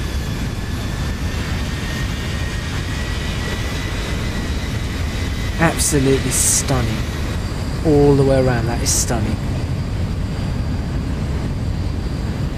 You've got to go, but you hope to be back soon. Well, we will be landing in 1 hour's time. So, see if you can be back within 1 hour.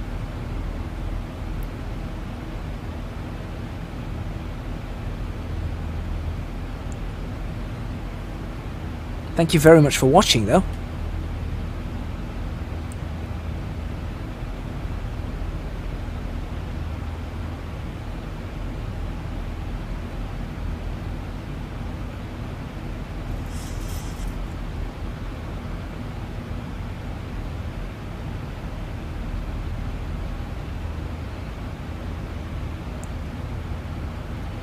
Right, we're up to our speed that we need to be at, and that's our speed that we're going to pretty much stick with. You can see now we're actually going into the clouds, which is really nice. That is really nice to see. Obviously, the clouds aren't 3D volumetric clouds just yet, but they are working on it and certainly trying to do that. 1,000 to go. 1,000 to go. Checked.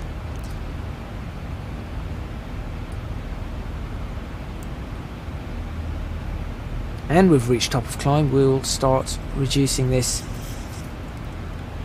There we go. Make it nice and gentle. And you can see there's that crosswind 258. That's 62 knots. So Active Sky was very accurate with that for us. Altitude hold. Fantastic. Right, we'll go back into LNAV. There we go. Back into LNAV. Now we can just chill out, I guess. Don't have much to do. Just got to check a few things. Check that center tank. I doubt that will ever be emptied, but it might. It might be emptied. These aircraft are very fuel efficient. Have a look at that. I'm surprised that that does not come up under here anymore for some reason. That might be a configuration setting actually. So I am going to go to configuration, general config. No, it's not there. Not going to change any of that. Actually, it might be this. Fuel gauge. We can go for the over/under. Different style. I quite like this one. But I think this one kind of looks nicer. Right, also what I'm going to be doing is, whilst we're doing that, let's go over to the first officer's side. In fact, let's also bring up a map, if it kind of works. This has been a problem as well. There we go. So you can see exactly where we are. We're passing over Carlisle right now. So if we look at the window, nope, can't see it because we're literally over the middle of it, but if we look down, there's Carlisle, looking beautiful as ever. Absolutely stunning once again. Back inside we go. I do need to set up this and save this config for my seat. I do prefer the seat to be slightly higher up. Anything else I need to be looking at this point in time? As I said, I don't think there is, but I am going to move over on this side and step through. At this point, I'm going to go legs, and I'm going to start stepping through these because I just want to know where exactly we're going. So we've got Pole Hill, then we'll step, we go over to Gamston, step down, and then this is where it's going to get very, very congested. So we'll come into Lambourne, which is going to be an interesting one. I might actually swing us out at 10 miles, bring us in. As you can see, the one problem that we have, and I think this might be an X-plane issue at the moment, it doesn't give us the sort of the curved lines, which is somewhat annoying. But it's alright, it's not too bad. So we're going to decelerate, Lambourne over there, over there. Now what I'm probably going to do, if I step through this, is I might swing us out at this point onto a longer base leg, and then just bring us in like that. I think that might be best. Yeah, I think in my opinion that might be best. That's sort of what they would do. They wouldn't even let you get to Lambourne. They'd probably start swinging you in a different way, but I'd like to at least fly over this part, and then as we come around here, I'll probably peel us off in this direction, and then bring us down, and then straight in for a landing. I think that would probably be ideal for us. That would definitely probably be ideal. The aircraft nose is currently 2.2 degrees nose up, as you would expect. I'm actually going to... don't want to step us through there. I want to step us up to Lambourne. So on this screen, in fact that, I just want to keep us there on this screen. And over here we're probably going to be looking at an approach reference at some point. Probably going to land flaps 30, 143 knots. Flaps 30 is not too bad to land, but like I said, we've got another half an hour or so as we fly through the clouds. So we've got a long way to go. So what would you guys like to talk about? Anybody on here? Anything you'd like to talk about? We can happily talk about a few things.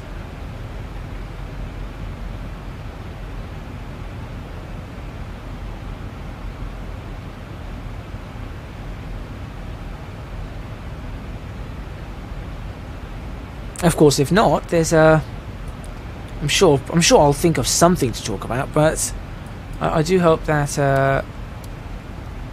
it's probably like that. Both. See, I knew I forgot to do something. Constantly checking the fuel. 5920. We should be okay. I think I've put a lot of fuel on board. Like I said, I was sort of doing this off the cuff, not really filling it up with fuel in accordance with exactly how much is required or anything of the sort. All of this looks fine. I'm not worried about any of this. Yeah, I'm not worried about any of this whatsoever. So we can just relax at this particular point in time. So we could probably just start looking out the window. Got plenty of opportunities to look out the window. At the moment, all we can see is cloud. Cloud, cloud. Ooh, there's a bit of ground. Take a look down there. This is really well done. I've not had a chance to explore active sky like this, but this is really well done. That's those mountains over there. So I'm trying to see if I can get a look at the coast at any point as we're travelling towards... still going towards Pole Hill, right? Yeah, we're still going towards Pole Hill. 48 nautical miles to go. 47 nautical miles to go.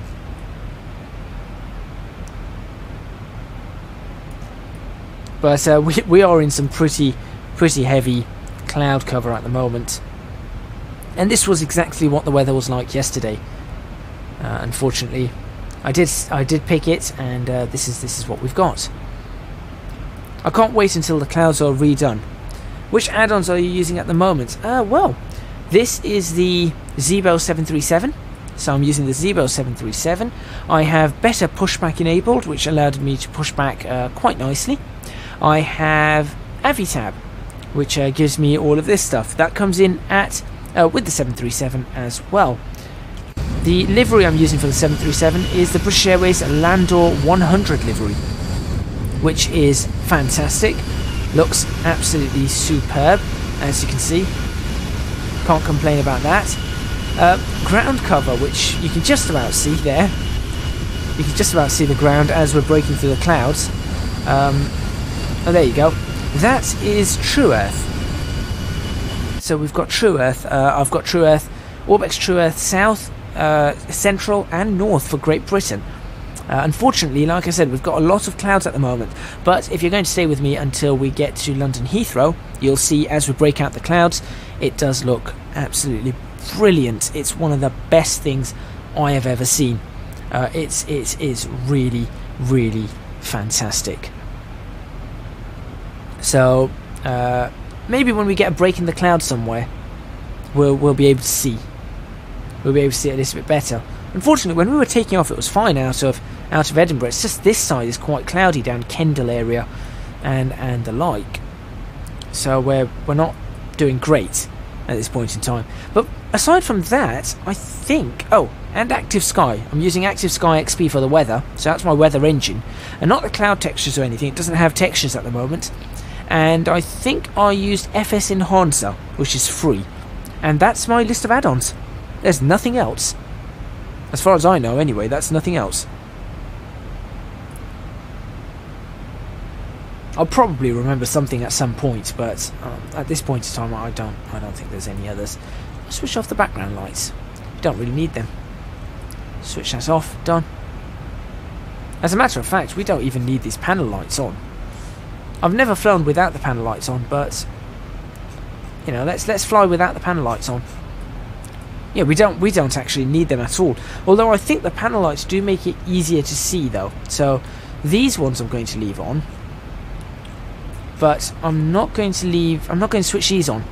Don't need them. And these ones are on down here, which is absolutely fine.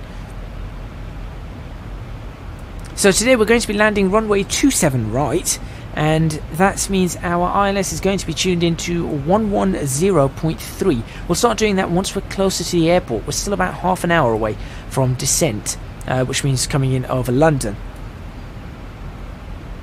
But we should be on a good run.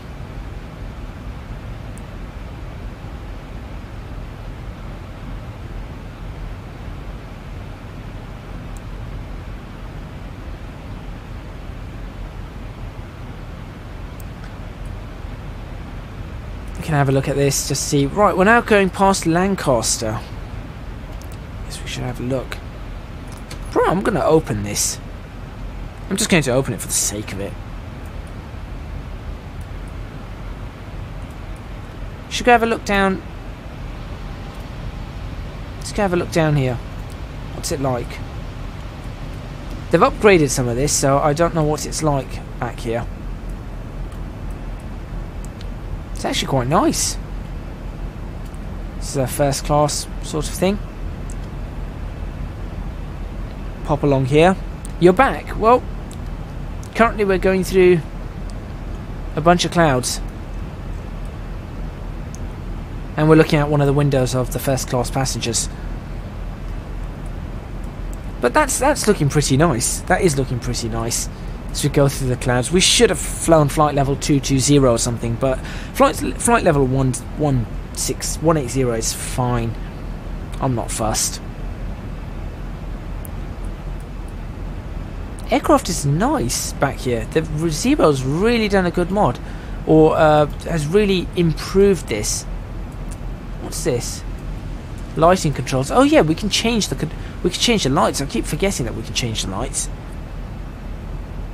I'd really like this to be cloth seats, though. That would have been really nice. As some of you, well, I guess none of you know, but I am a fan of cloth interiors. Down on the wing, let's take a look at our wing seat. In the meantime, in the cockpit, everything's going wrong, I'm sure.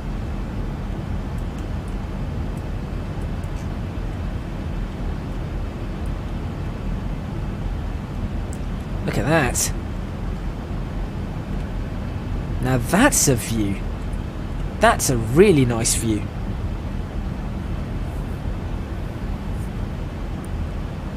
I don't think you can complain much about that. And of course I will have the landing and stuff, so we'll try and do a replay of the landing if I can do so. What's the time right now? 21:30 hours UK. Of course, we're doing this flight in the past, yesterday morning.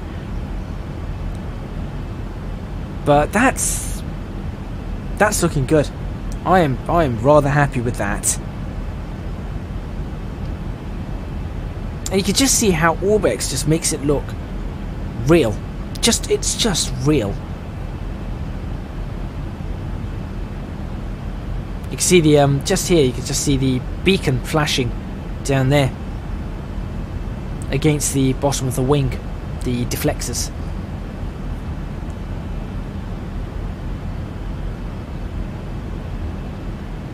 Very nice. Should we go back up to the flight deck? I think we probably should. I'll zoom in on this a little bit.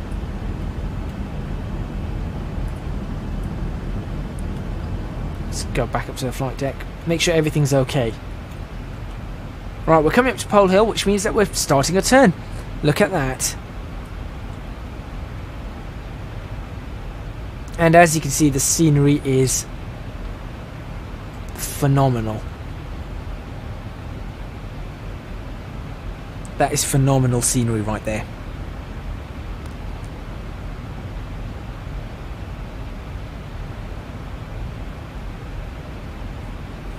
Is 1 hour how long the flight would actually take? This is real time. This is a real time flight.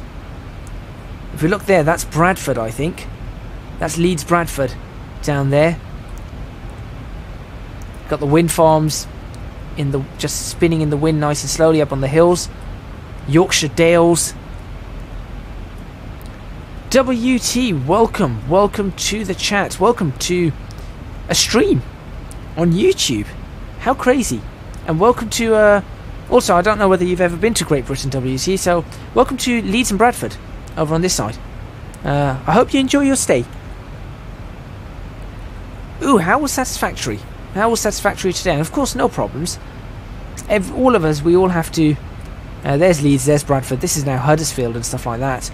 We all have to stream, all as YouTubers have to do something. Please do subscribe to WT. I'm sure he'll be able to, if you just click on it before. You've been before to the UK, Bristol. We're not at Bristol, we're not going to Bristol today, but we are going to London. So we've got Huddersfield below us, and then you can see Bradford and Leeds over there. Flying straight over the Peak District. Peak District will be over on this side. Well, at the moment it's in front of us. Love going there. It's hard work trying to fix some spaghetti stuff. And you can just see the terrain radar actually picking up some of this. But there you go, there's part of the Peak District. Wonderful place. If you ever visit the UK, you have to go. WT, there you go, I've just got your subscriber. Good fun, good fun. Well, I haven't got you a subscriber at all. It's of course you working hard yourself and getting yourselves to subscribe to some quarries over there. You've been to London as well as Salisbury. Funnily enough, I've never been to Salisbury. I do need to visit someday.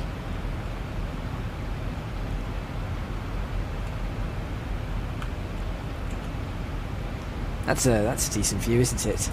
Let's move forward up the nose like that.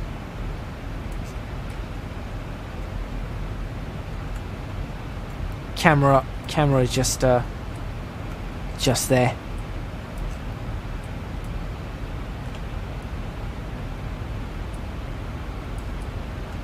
Move away from that. We've got some checklists over here. I don't know whether we can click them though. You'll enjoy X-Plane 11 when you get the hang of it. Oh, yes, you certainly will. I can tell you that.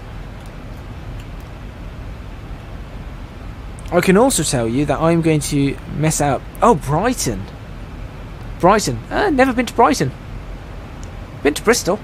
Never been to Brighton. Got Wakefield down there. That's the M1 then. That we're going to be coming down, yeah. I know all of these areas. I mean, if we just go outside on this, I want to show you just the realism of this. Is there anything that could look quite as realistic as that? Leicester is a good city to visit. I'm sure it is.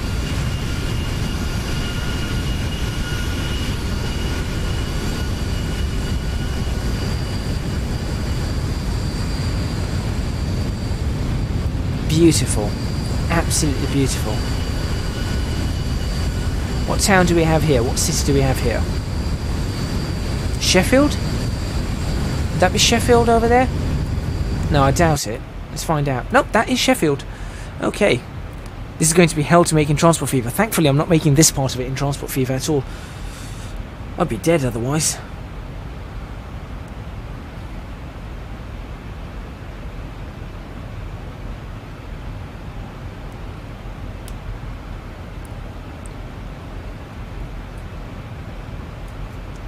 Let's see what else we can see out here. So, if that's Sheffield we're going over, that there is the M1.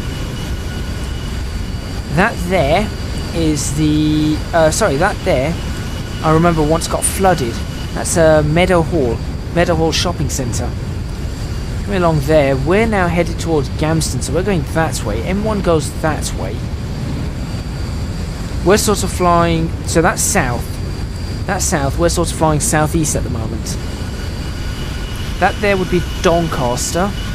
There's some railways going through these areas. This is the M18.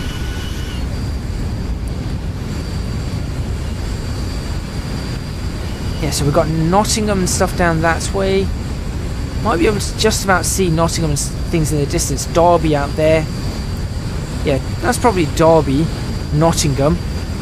And then Leicester's out there somewhere. Then we've got Birmingham down that side. But we're not flying that way. And if we have a look at this and zoom out, I'm sure it will tell us such. Chesterfield, Mansfield, we'll come up with Derby down here in a minute. There's Derby, Nottingham, Leicester out that way, as I said. So we'll be flying over here, just past Lincoln and then down. That's the plan anyway. I've planned it to go straight down. Should be good. You're making London in Transport Fever. Actually, no. Where am I flying to and from? We took off from Echo Golf Papa Hotel, which is Edinburgh Airport. And we are flying to Echo Golf Lima Lima, which is London Heathrow. Hey look, speaking of airports, there's an airport right down there. Which I believe is Doncaster Airport. Matchday football. My guy. Alright.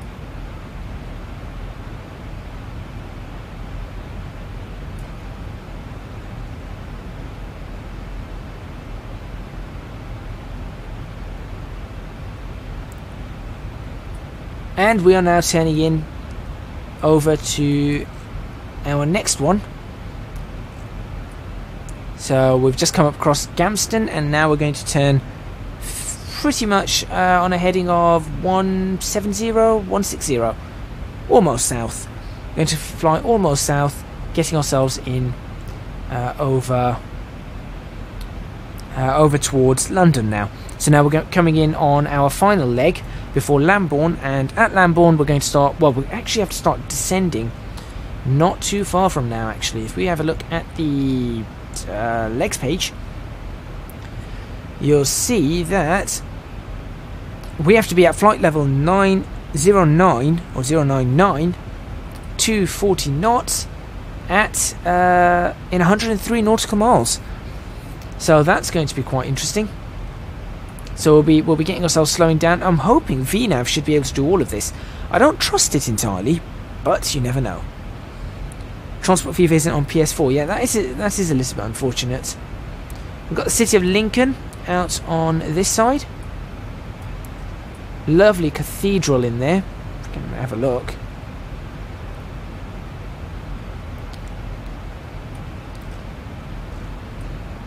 I doubt we're going to get a good view of. Is that it down there? Yeah, it's not loading in. It's not loading things in at this height or at this altitude. Or get a PC. Yeah, that's PCs are generally more expensive, but they are worth it in the long run. They are far, far worth it in the long run. Right, what I'm going to do at this point is I am going to tune in Lambourne. I'm going to tune in Lambourne, and we are going to start flying. How am I going to do this? I'm just thinking. How am I going to do this? I'm trying to start. I'm thinking of. In fact, let me look outside while I start planning my descent. So if I put in. Ooh. So we're going to come in over Lambourne. We're going to do that. We're going to do the swing around over the city. I'm then going to go into London City Airports area, which I kind of want to avoid. VNAV will work if you change your MCP. Yeah, I know, but sometimes it doesn't. Sometimes it doesn't. It's temperamental. Now I'm thinking, where's our top of descent? Top of descent in, what, 60 miles? Top of descent, 60 miles. Right, okay. Lambourne can get tuned in here, which is 115.6. Lambourne on that. We're going to... I want to intercept... Right, how am I going to do this intercept on Lambourne? I've got to think this one through. At the moment, we're going to join it roughly on a 180. That's the 180 course. Let's do that right now, and then after that, I am going to have Heathrow popped up, and Heathrow is going to be 110.3. So let's start getting 110.3 set up there. And other ones that I might want, Biggin. I could fly towards Biggin for a bit and then twist around. That's a possibility. Lambourne in, across, fly Biggin. I'm going to check out the Lambourne. Right, I need to check out the Lambourne approach. That's not it. What's this for? 27 left. We are landing 27 left, right? Oh, we're landing 27 right. Bother. Okay. That's Lambourne. Got it. Right. What frequency do we have here? Bovingdon. 11375. Got it. So what I'm going to do is I'm actually going to go 11375. I've got an idea. 110.3. I've got a really good idea. This should work for me. This should definitely work for me. Right, and this we're going to intercept, and we're going to have a course of 128. So we're going to have the 128 radial. Oh, that's just done a bit of a boo-boo. Right, 128, and then we're going to follow that all the way along. Yeah. Wait, no. I want that to read 128. Oh, it's not going to do that. Right, 309. Now we'll just go back. 128. There we go. 308. That will do. Top of descent there. I want to get ourselves descending. Right. Reset MCP altitude. 9,900. There we go. That's done. Let's get this ready to go. We're about 40 miles away. Start preparing for our descent.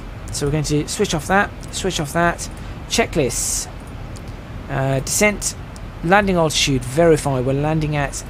oh, hang on a second. Don't tell me we need that to see...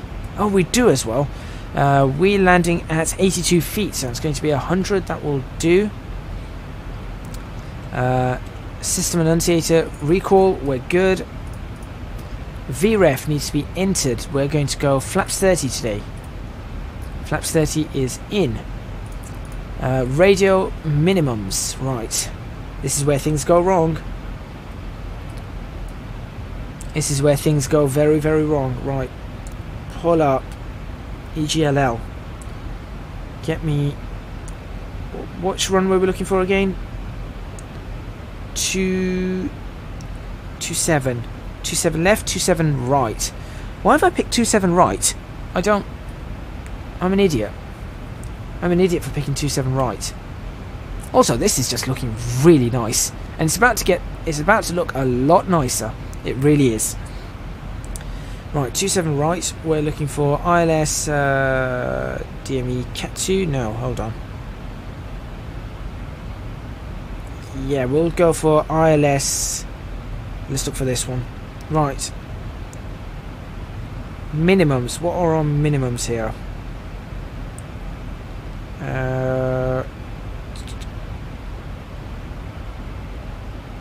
Localizer out. No. Straight in landing. RA ABCD 102 feet. Decision height 178. 178. Got it. Right. Let's start putting those in.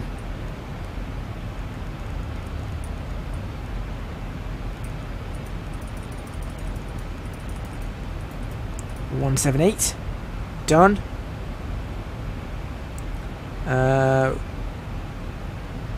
That's on Barrow. Make sure it's not on radio, because radio is going to be different. If you're landing at Heathrow, be careful not to land on the M25 since it runs alongside. Yeah, I know. We're not going to be landing M25 side, actually. We're going to be landing straight in over Hounslow. So that's going to be even more interesting. Done. Set. Verified.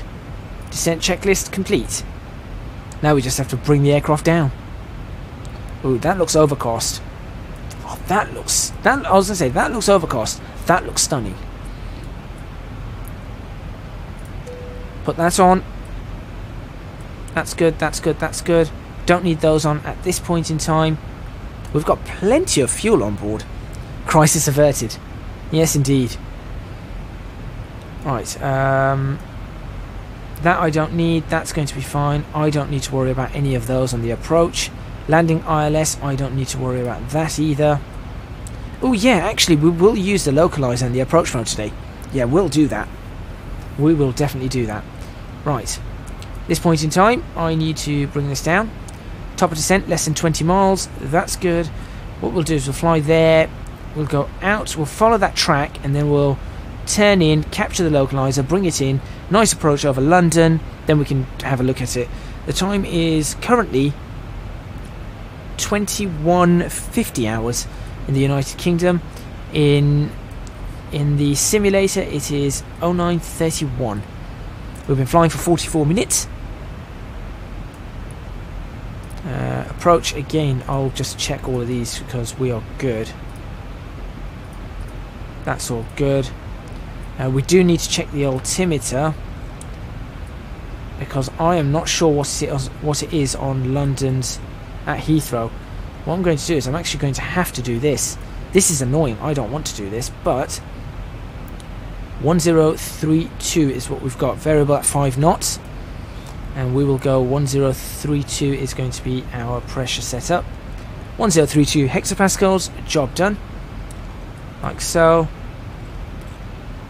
Standby can also be at 1032. 1033, 1032. And we should be okay. I'm actually not going to worry about the Lambourne course anymore. I'm actually going to set this up for 27, course for 273. Is that what our 272? Course for 272. 272 is good. Obviously, I am going to hold the Bovington one, although probably I'm not going to need it. And I am going to set that up to be 128 because that's the one I'm going to use for that period of time. Now, here we go. This is where it gets interesting. We're now slowing down. Auto brake can go to 2. How long until we land? Well, we're in the descent now, so we'll find out. We're about to go into the descent. I'd say probably about 15 minutes.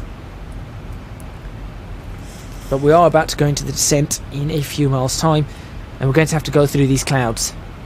That's stunning again. Check all of these. We've got plenty of fuel in the tanks. Definitely filled up way too much. In fact, I know what I've done. I've filled up kilograms and I should have filled up pounds. That's what I've done. It would have taken 5,500 kilos, which would have been about 12,000 pounds. That's what it is. Yeah. As I said, I was doing this off the top of my head. Okay, going to watch a little longer. Need to get up at 6 tomorrow. Yeah, we're pretty much on for the descent and the landing now. Ladies and gentlemen, this is your captain speaking. We'll shortly be landing at London Heathrow Airport. Fortunately, it is a little bit overcast, so you're not going to get to see much of London on the descent. But hopefully, if air traffic control does allow us, we will be descending below 2,000 feet, which is the base of the clouds. We should be able to see at least the River Thames. We'd like to thank you, Flying British Airways, and obviously thank you for 100 years of passenger service. I'm not a pilot like that. I'm not a commercial pilot, so I can't really do any of that stuff. Here we go, into the descent.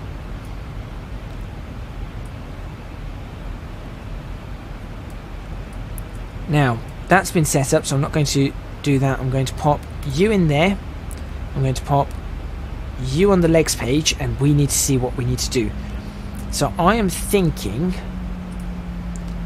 3,500 or above. If we get ourselves... Right, we'll need to work this one out. Alright, what's our descent looking like? Good descent profile. Good descent profile. As long as we do not pick up speed.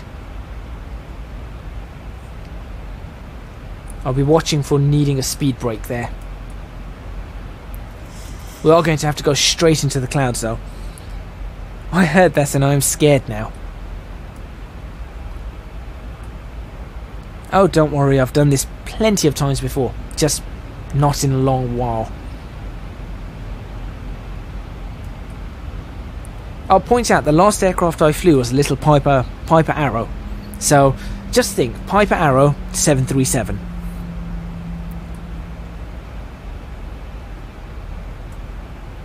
Okay, we are descending our speed now. Our speed's going to be a problem. At this point in time, I am going to actually bring that speed brake out. Just to keep our speed coming down nicely. I saw a UFO. You'll take my word for it. Well, we're about to see, aren't we? If I can do this.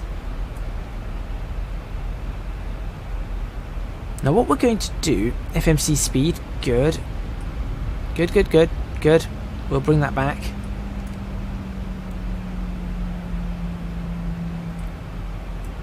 Now we're looking for Lambourne, we're looking for 70, so I'm going to bring this down to 70 there, which is pretty good. Now that turn is going to be a really sharp turn. That's the one thing I'm worried about, that sharp turn. And then somehow we've got to get 220 or below. And that little bug is kind of annoying. If you mess up, what are your final words?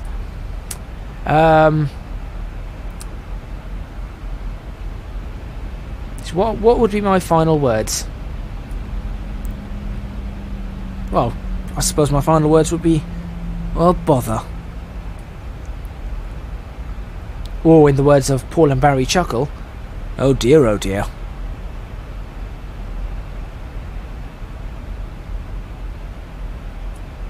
Jump. Yeah, no. It's okay, I should be able to bring this down.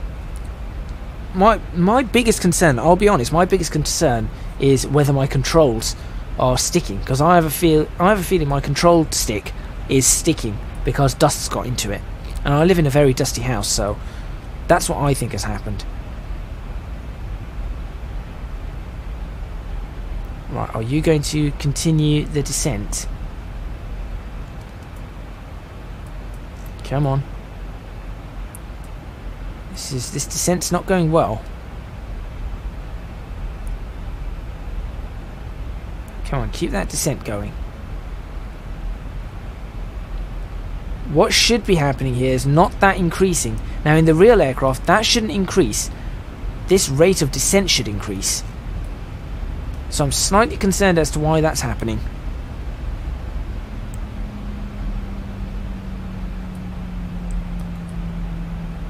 What one do I have? Oh, I've got an X52 Pro Cytec at the moment. Alright, here comes the here comes the slowdown and the turn for Lambourne. There's our 30-degree bank. Oh, and the break through the clouds is brilliant. There comes 10,000 feet. Landing lights on. Runway turn off lights do not need to be on. Oh, that's beautiful. That was really beautiful. We've done that. We've done that. We've done that. Landing ILS is the next one we need to do.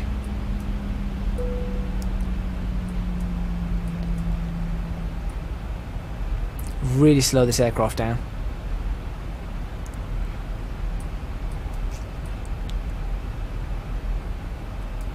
Beautiful. Beautiful turn in there. Drag required. I have got the drag. I am dragging this aircraft. Right. I don't need to worry about Lambourne anymore. This is going to switch to that. Course is going to switch to 272. We are happy. That course is fine. Heading is going to be 128. We are good. We are reducing speed. We are doing well. We are doing really well. We're down to the speed we require. Right, I'm going to go /6000 there. Execute. Give me a speed. 220. No, give me 220. Give me 220. Oh, stop being stupid. Give me 220.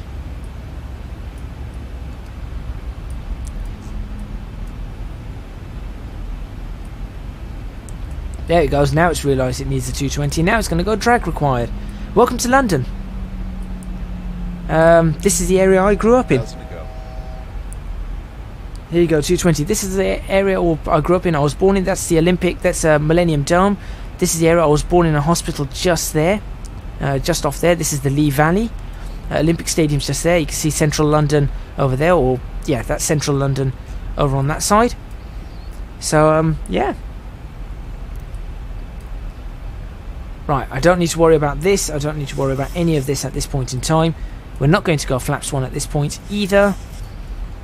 We are going to continue keeping the drag out though. Oh, we're having a nice view over London. Look at that. Beautiful. We're still descending, of course. We'll continue descending all the way down. Right, we need 6,000. Why are we holding 7,000 here? Right, we are now cleared 6,000. I am going to do this. Vertical speed 1,200. Down you go. And we are now in manual. Yep, we are now flying. Right, LNAV should still hold us. LNAV should still hold us there. But we are now flying manual speeds and things like that. Reduce speed 200 knots, or 210 actually. So now we'll be doing a bunch of things. They fixed some lighting, but not Canary Wharf. Canary Wharf is fixed. It should be fixed. There's central London. There's the Shard. See a House of Parliament there. There's a Millennium Will, or London Eye. There you go. Look at London right there. Gherkin, Tower Bridge right there, Tower London, Canary Wharf, Millennium Dome, that's the Docklands. Unfortunately, I have to fly an aircraft. Right.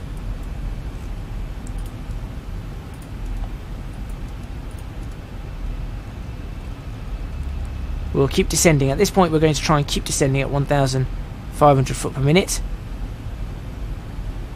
And we are now going to go into a heading hold as we fly over London. It wouldn't be lit up because it's daytime.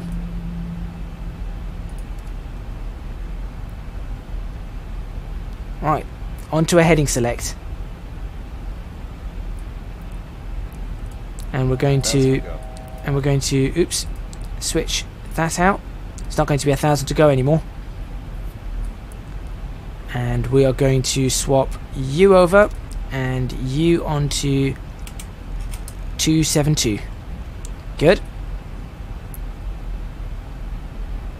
Right. 1,000 to go. Turn to a heading of 100. And we're going to literally, I thought we'd just fly a little bit over London. Your phone can't cope with the beauty of this scenery.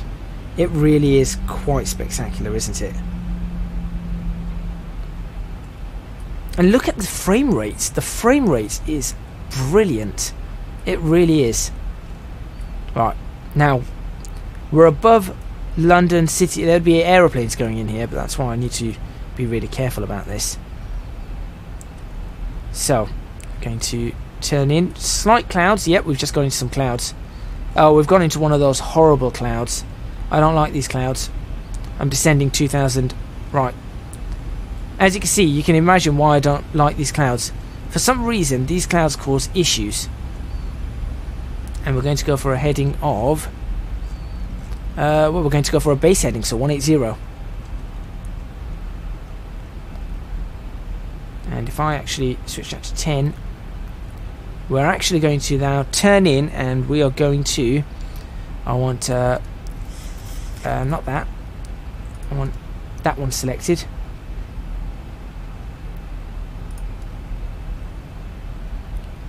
Why has it done that?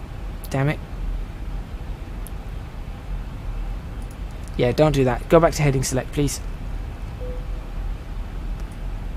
Right. I don't like these clouds. That's what's annoyed me. These clouds have ruined everything for me. Really, really stupid. Turn on to...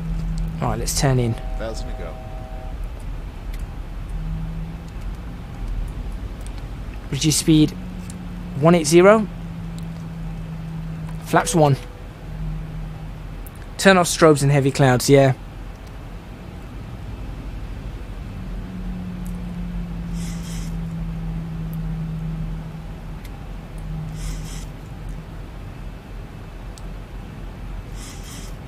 Use the drag. As you can see, it's really difficult to get this aircraft to... Thank you. No, don't do that. That's not what I meant to do. We'll just turn ourselves around. And we should get ourselves very nicely. We should get ourselves, in theory, very nicely on this. We have some difficulties fastening your seatbelts. Not really. This would be actually quite normal. Turning yourself in like this. This would actually be very, very normal.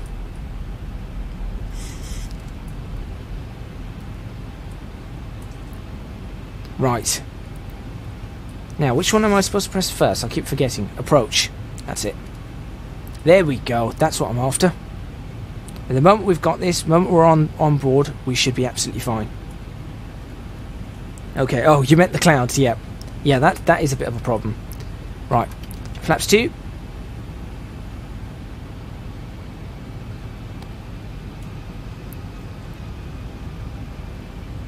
And we'll slow ourselves down. Let's go for 170. I thought I'd just give you guys a really nice view of London. We're making the final approach. Well, as best as I could. Done. Arm that. Yeah, we'll do that.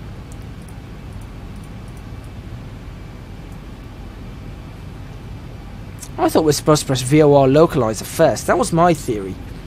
I'm pretty sure a pilot told me... Hold on. I'm pretty sure a pilot told me press this one first. Yeah, press this one first. And then press the localizer. It's very cloudy in London. I don't like this. It makes it look weird as well. Everything looks kind of washed out. In fact, for some reason, it has made everything look washed out.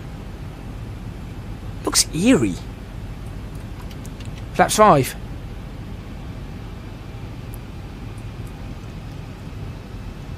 Mile range.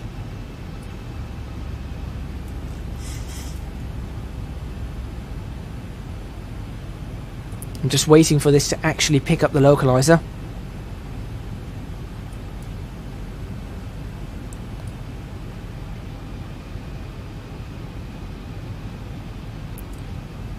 Slow ourselves down a little bit more. 160. Still leaving flaps 5 out. Please catch it.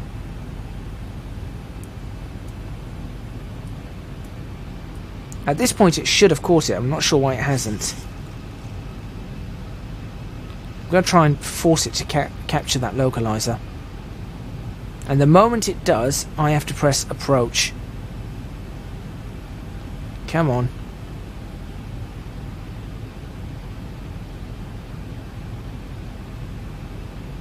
Catch it. Catch it. Catch it. Why aren't you catching it? Got it. Approach. And it's got the glide at the same time. Single channel. That's fine. I'm not fussed.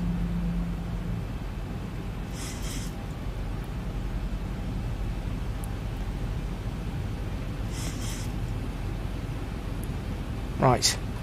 At this point, I'm going to go flaps 10. Let's bring our speed down. Let the localizer bring itself back on track, and then I should land the aircraft myself, hopefully. In fact, if I go, let's go there, flaps 15, gear down. Right, let's see if I remember how to do this. What's my disengage autopilot button? That's the other thing. On this, I don't have a disengage autopilot button. That's the downside that I've got. Flaps 25.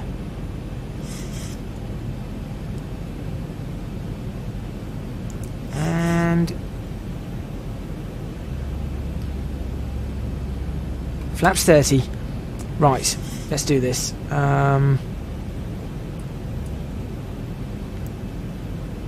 All I've got to do is follow this all the way down. Disengage. Auto throttle disengaged. My aircraft. It'd help if I'm looking out the right way. My aircraft, there we go. 1,000 feet stabilized, Mr. Approach altitude set. Mr. Approach altitude not set because I'm single pilot operations. Roll it slightly. Reduce power. Nose up a tad. Slightly low. Not too much though. Looking at the poppy indicators, we've got 2 whites, 2 reds. Completely fine. Slight lag. Oh, I don't like the lag though. And there is a slight crosswind. So I'm just trying to compensate a smidge for it. Speed is slightly high. It's probably going to warn me now. Minimum frames for X-plane has not been achieved in a minute. Don't worry about that. Oh yeah, there's a definite push. I can feel that push. 400.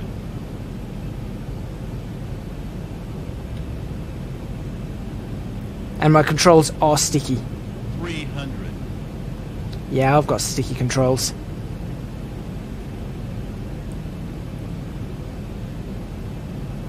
200. 200. Approaching minimums.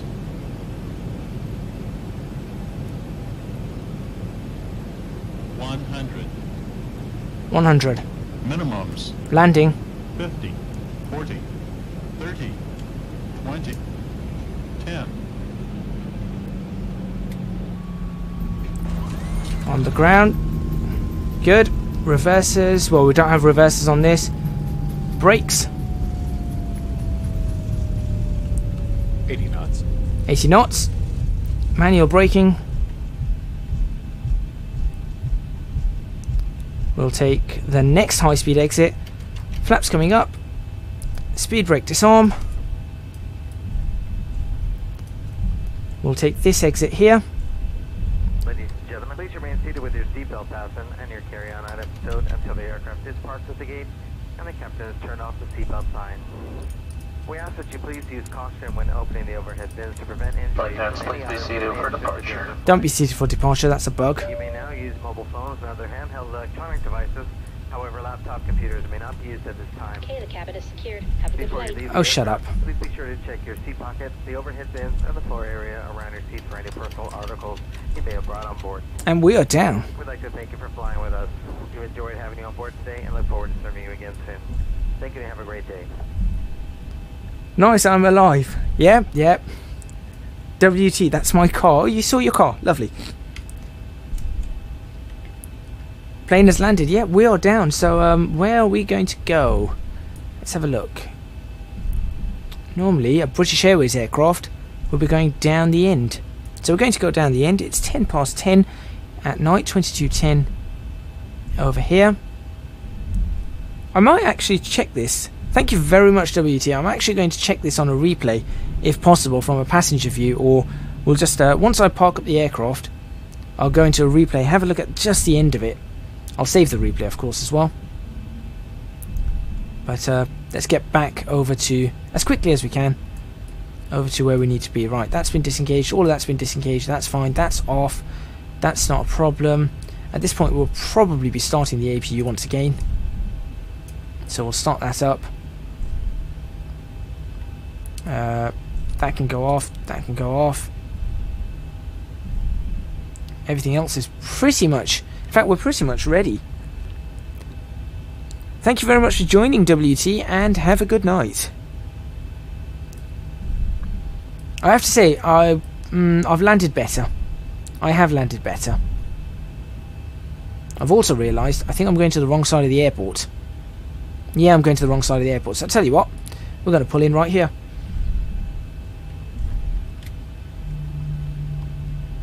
Yeah, we're just going to pull in right here. This looks like a nice parking spot for a 7-3.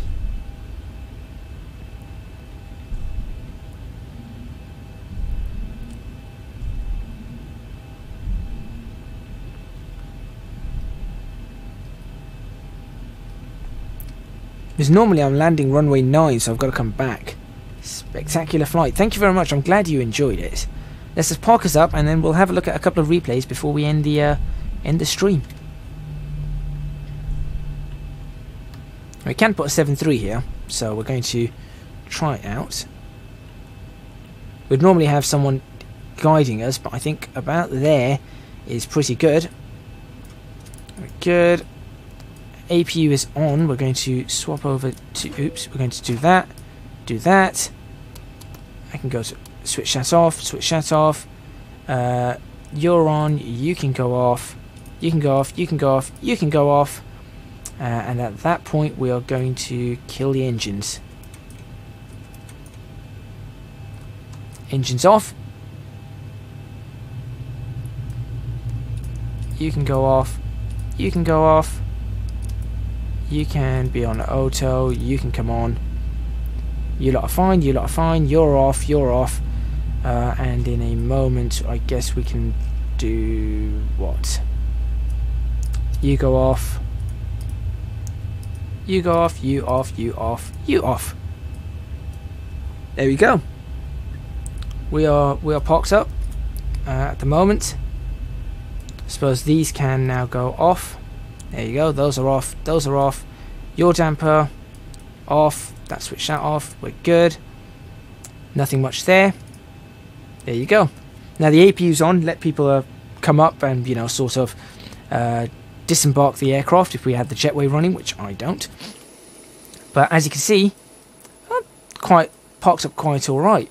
I could have pushed the aircraft forward. I need the aircraft there.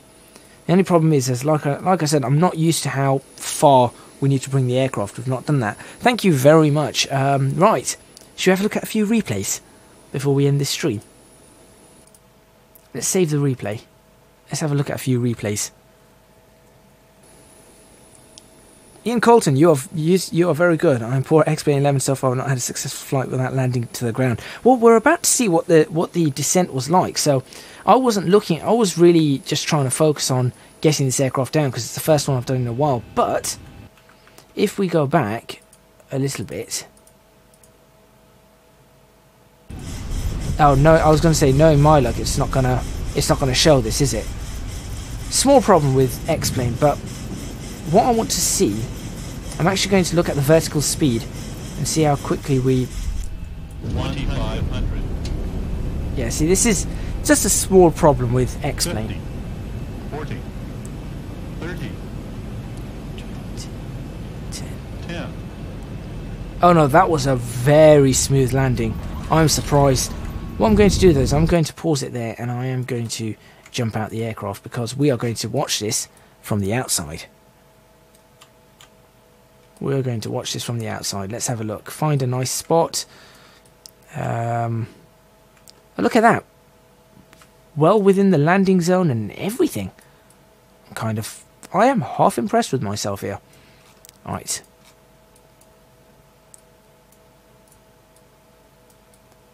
There's the aircraft. We can watch the whole landing.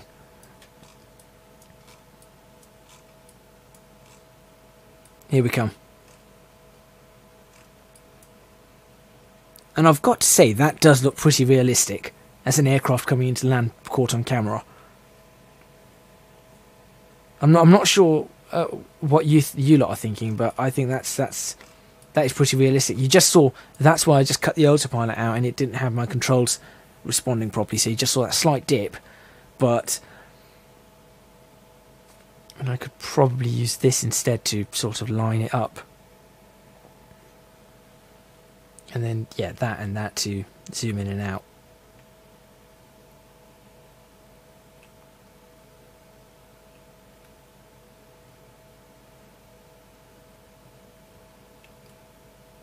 How far away are we? We're still quite a ways away. So that is surprisingly realistic. I did not expect that to look like that. That I was not expecting.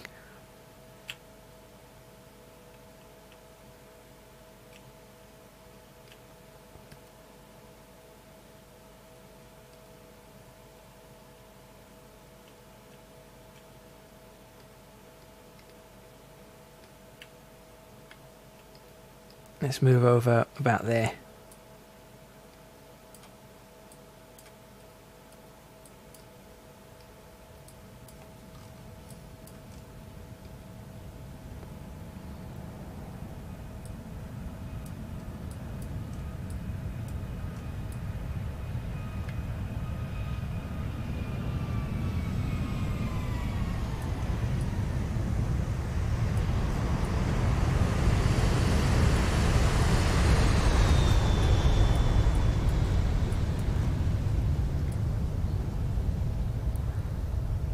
Okay, now I've got to say, I am mildly impressed with myself. That's probably the best approach I've done. Anybody want another angle? Maybe, I know one angle that would be pretty nice. And then we'll see if we can get a passenger view before we close up. If I do this, and then I'll go back up to this, and then go up here. Where's the aircraft? There it is.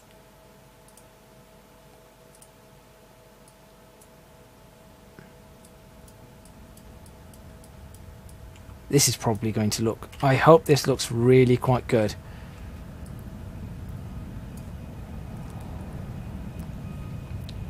There was no tyre smoke because I landed that smoothly, it seems. Sometimes it does have tyre smoke.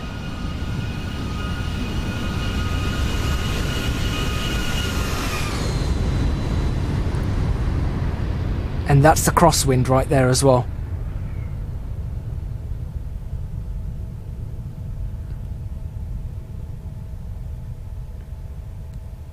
That was not bad. That was not bad at all.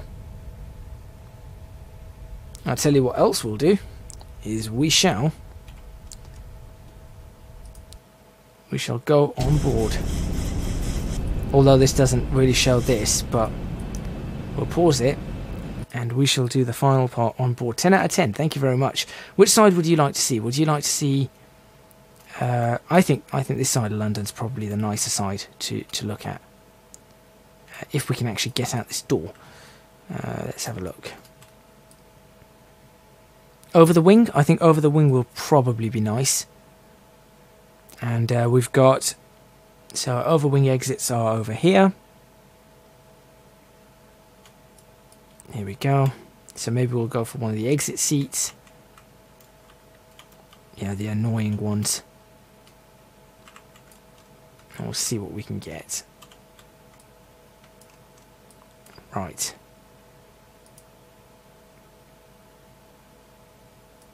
I'll do the last few minutes over London. Here we go. So now you can imagine you're a passenger. You need to set up a wing view shortcut. Yes, I do. I need to set up a lot of shortcuts. I don't have a single shortcut in X-Plane 11 at all. And I know I need to do that. So that's probably more like it there. There's Battersea Park. Right there, you can see the old power station with the Battersea Power Station. All of London. Right out there, you've got Chelsea Bridge, which is actually hidden by the wing at the moment. Might just see Chelsea Bridge. If you look near Battersea Park, you might see a small suspension bridge. That is the Chelsea Bridge. I'm trying not to point with the mouse. I want you lot to actually enjoy it without the mouse.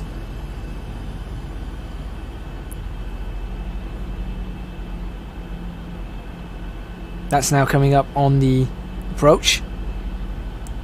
So we're going to line ourselves up.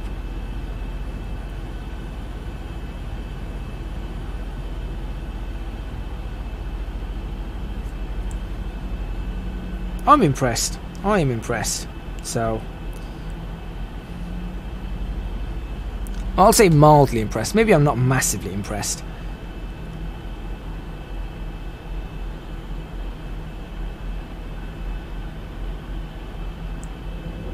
There's Wembley Stadium. You can just hear the wheels coming out. You can just see Wembley Stadium off the tip of the wing.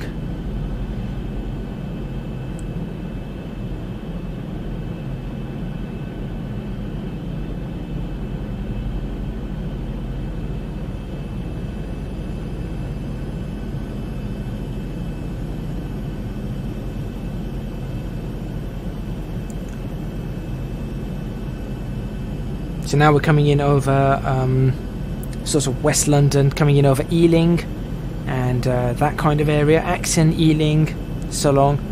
At least it didn't crash.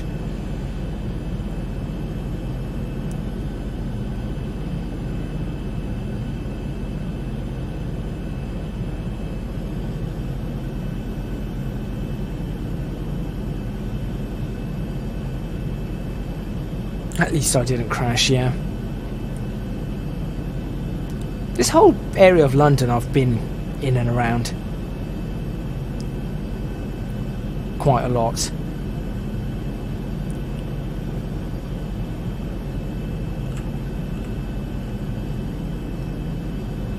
Move a little bit closer. Can't really move a little bit closer for some reason.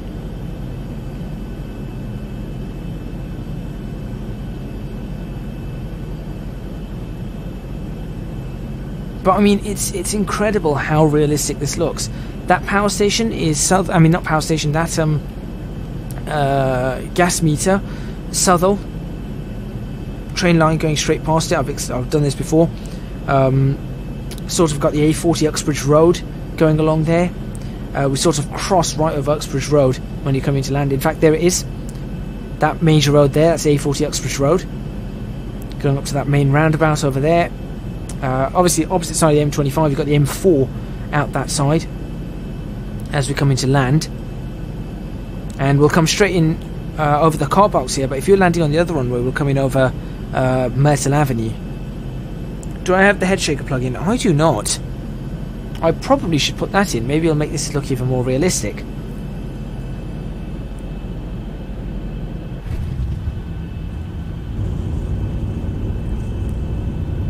But there we go, we are down at Heathrow once again. I'm actually quite pleased with that, and with that I am going to start packing up or ending this stream. Thank you very much for watching. Please remember to hit the like button if you like this video, subscribe to the channel for more videos on X-Plane 11. Maybe I'll start doing more streams on here instead of Twitch. I think maybe this is a little bit better. There's lots of different videos for you to be tuning into on my channel. If you can, please do support me. It's www.patreon.com/ecgadgets. Your support would be massively appreciated. It would really help me out. Also, you can find me on Twitch, twitch.tv/ecgadget, if you want to catch up on some other live streams if and when I do them. But I might be, like I said, moving to YouTube. You can find me on social media at ecgadgetlp for both Twitter and Instagram. Could really do with some support on those. Instagram particularly, I need to start adding some more pictures and videos on that. But, you know, I'll be adding in some screenshots from this stream, I am sure, after I take a look at the replay. Should be pretty interesting, I think. I think aside from that, really isn't much more. I don't think there's much more to say. Ian Colton, thank you for your help. I didn't do anything. I really did not do anything, but I'm glad you enjoyed the stream nevertheless. I think that is pretty much anything. I think that's pretty much everything. Just trying to think. Massive shout out to ORBX. I think ORBX has done really well with the TrueEarth series. Bit expensive, but I think it is well worth it. Also, shout out to the creator of this livery. This is a fantastic livery overall. Shout out to the creator of FS Enhanced and obviously the guys at Active Sky. Look at this looks so realistic. The overcast situation just looks really fantastic. It's brilliant. And of course, shout out to the guy or the people who made the Zibo mod itself, which, you know, how brilliant does that look? Last thing I'm going to do, tell you what, let's do one more. Let's do one more landing, but I'll do it from. This might look interesting. I have no idea how this is going to end up looking, but I'm going to try anyway. And that's what I'm going to end with. Thank you very much. And we'll end with this, and then I'll sign off.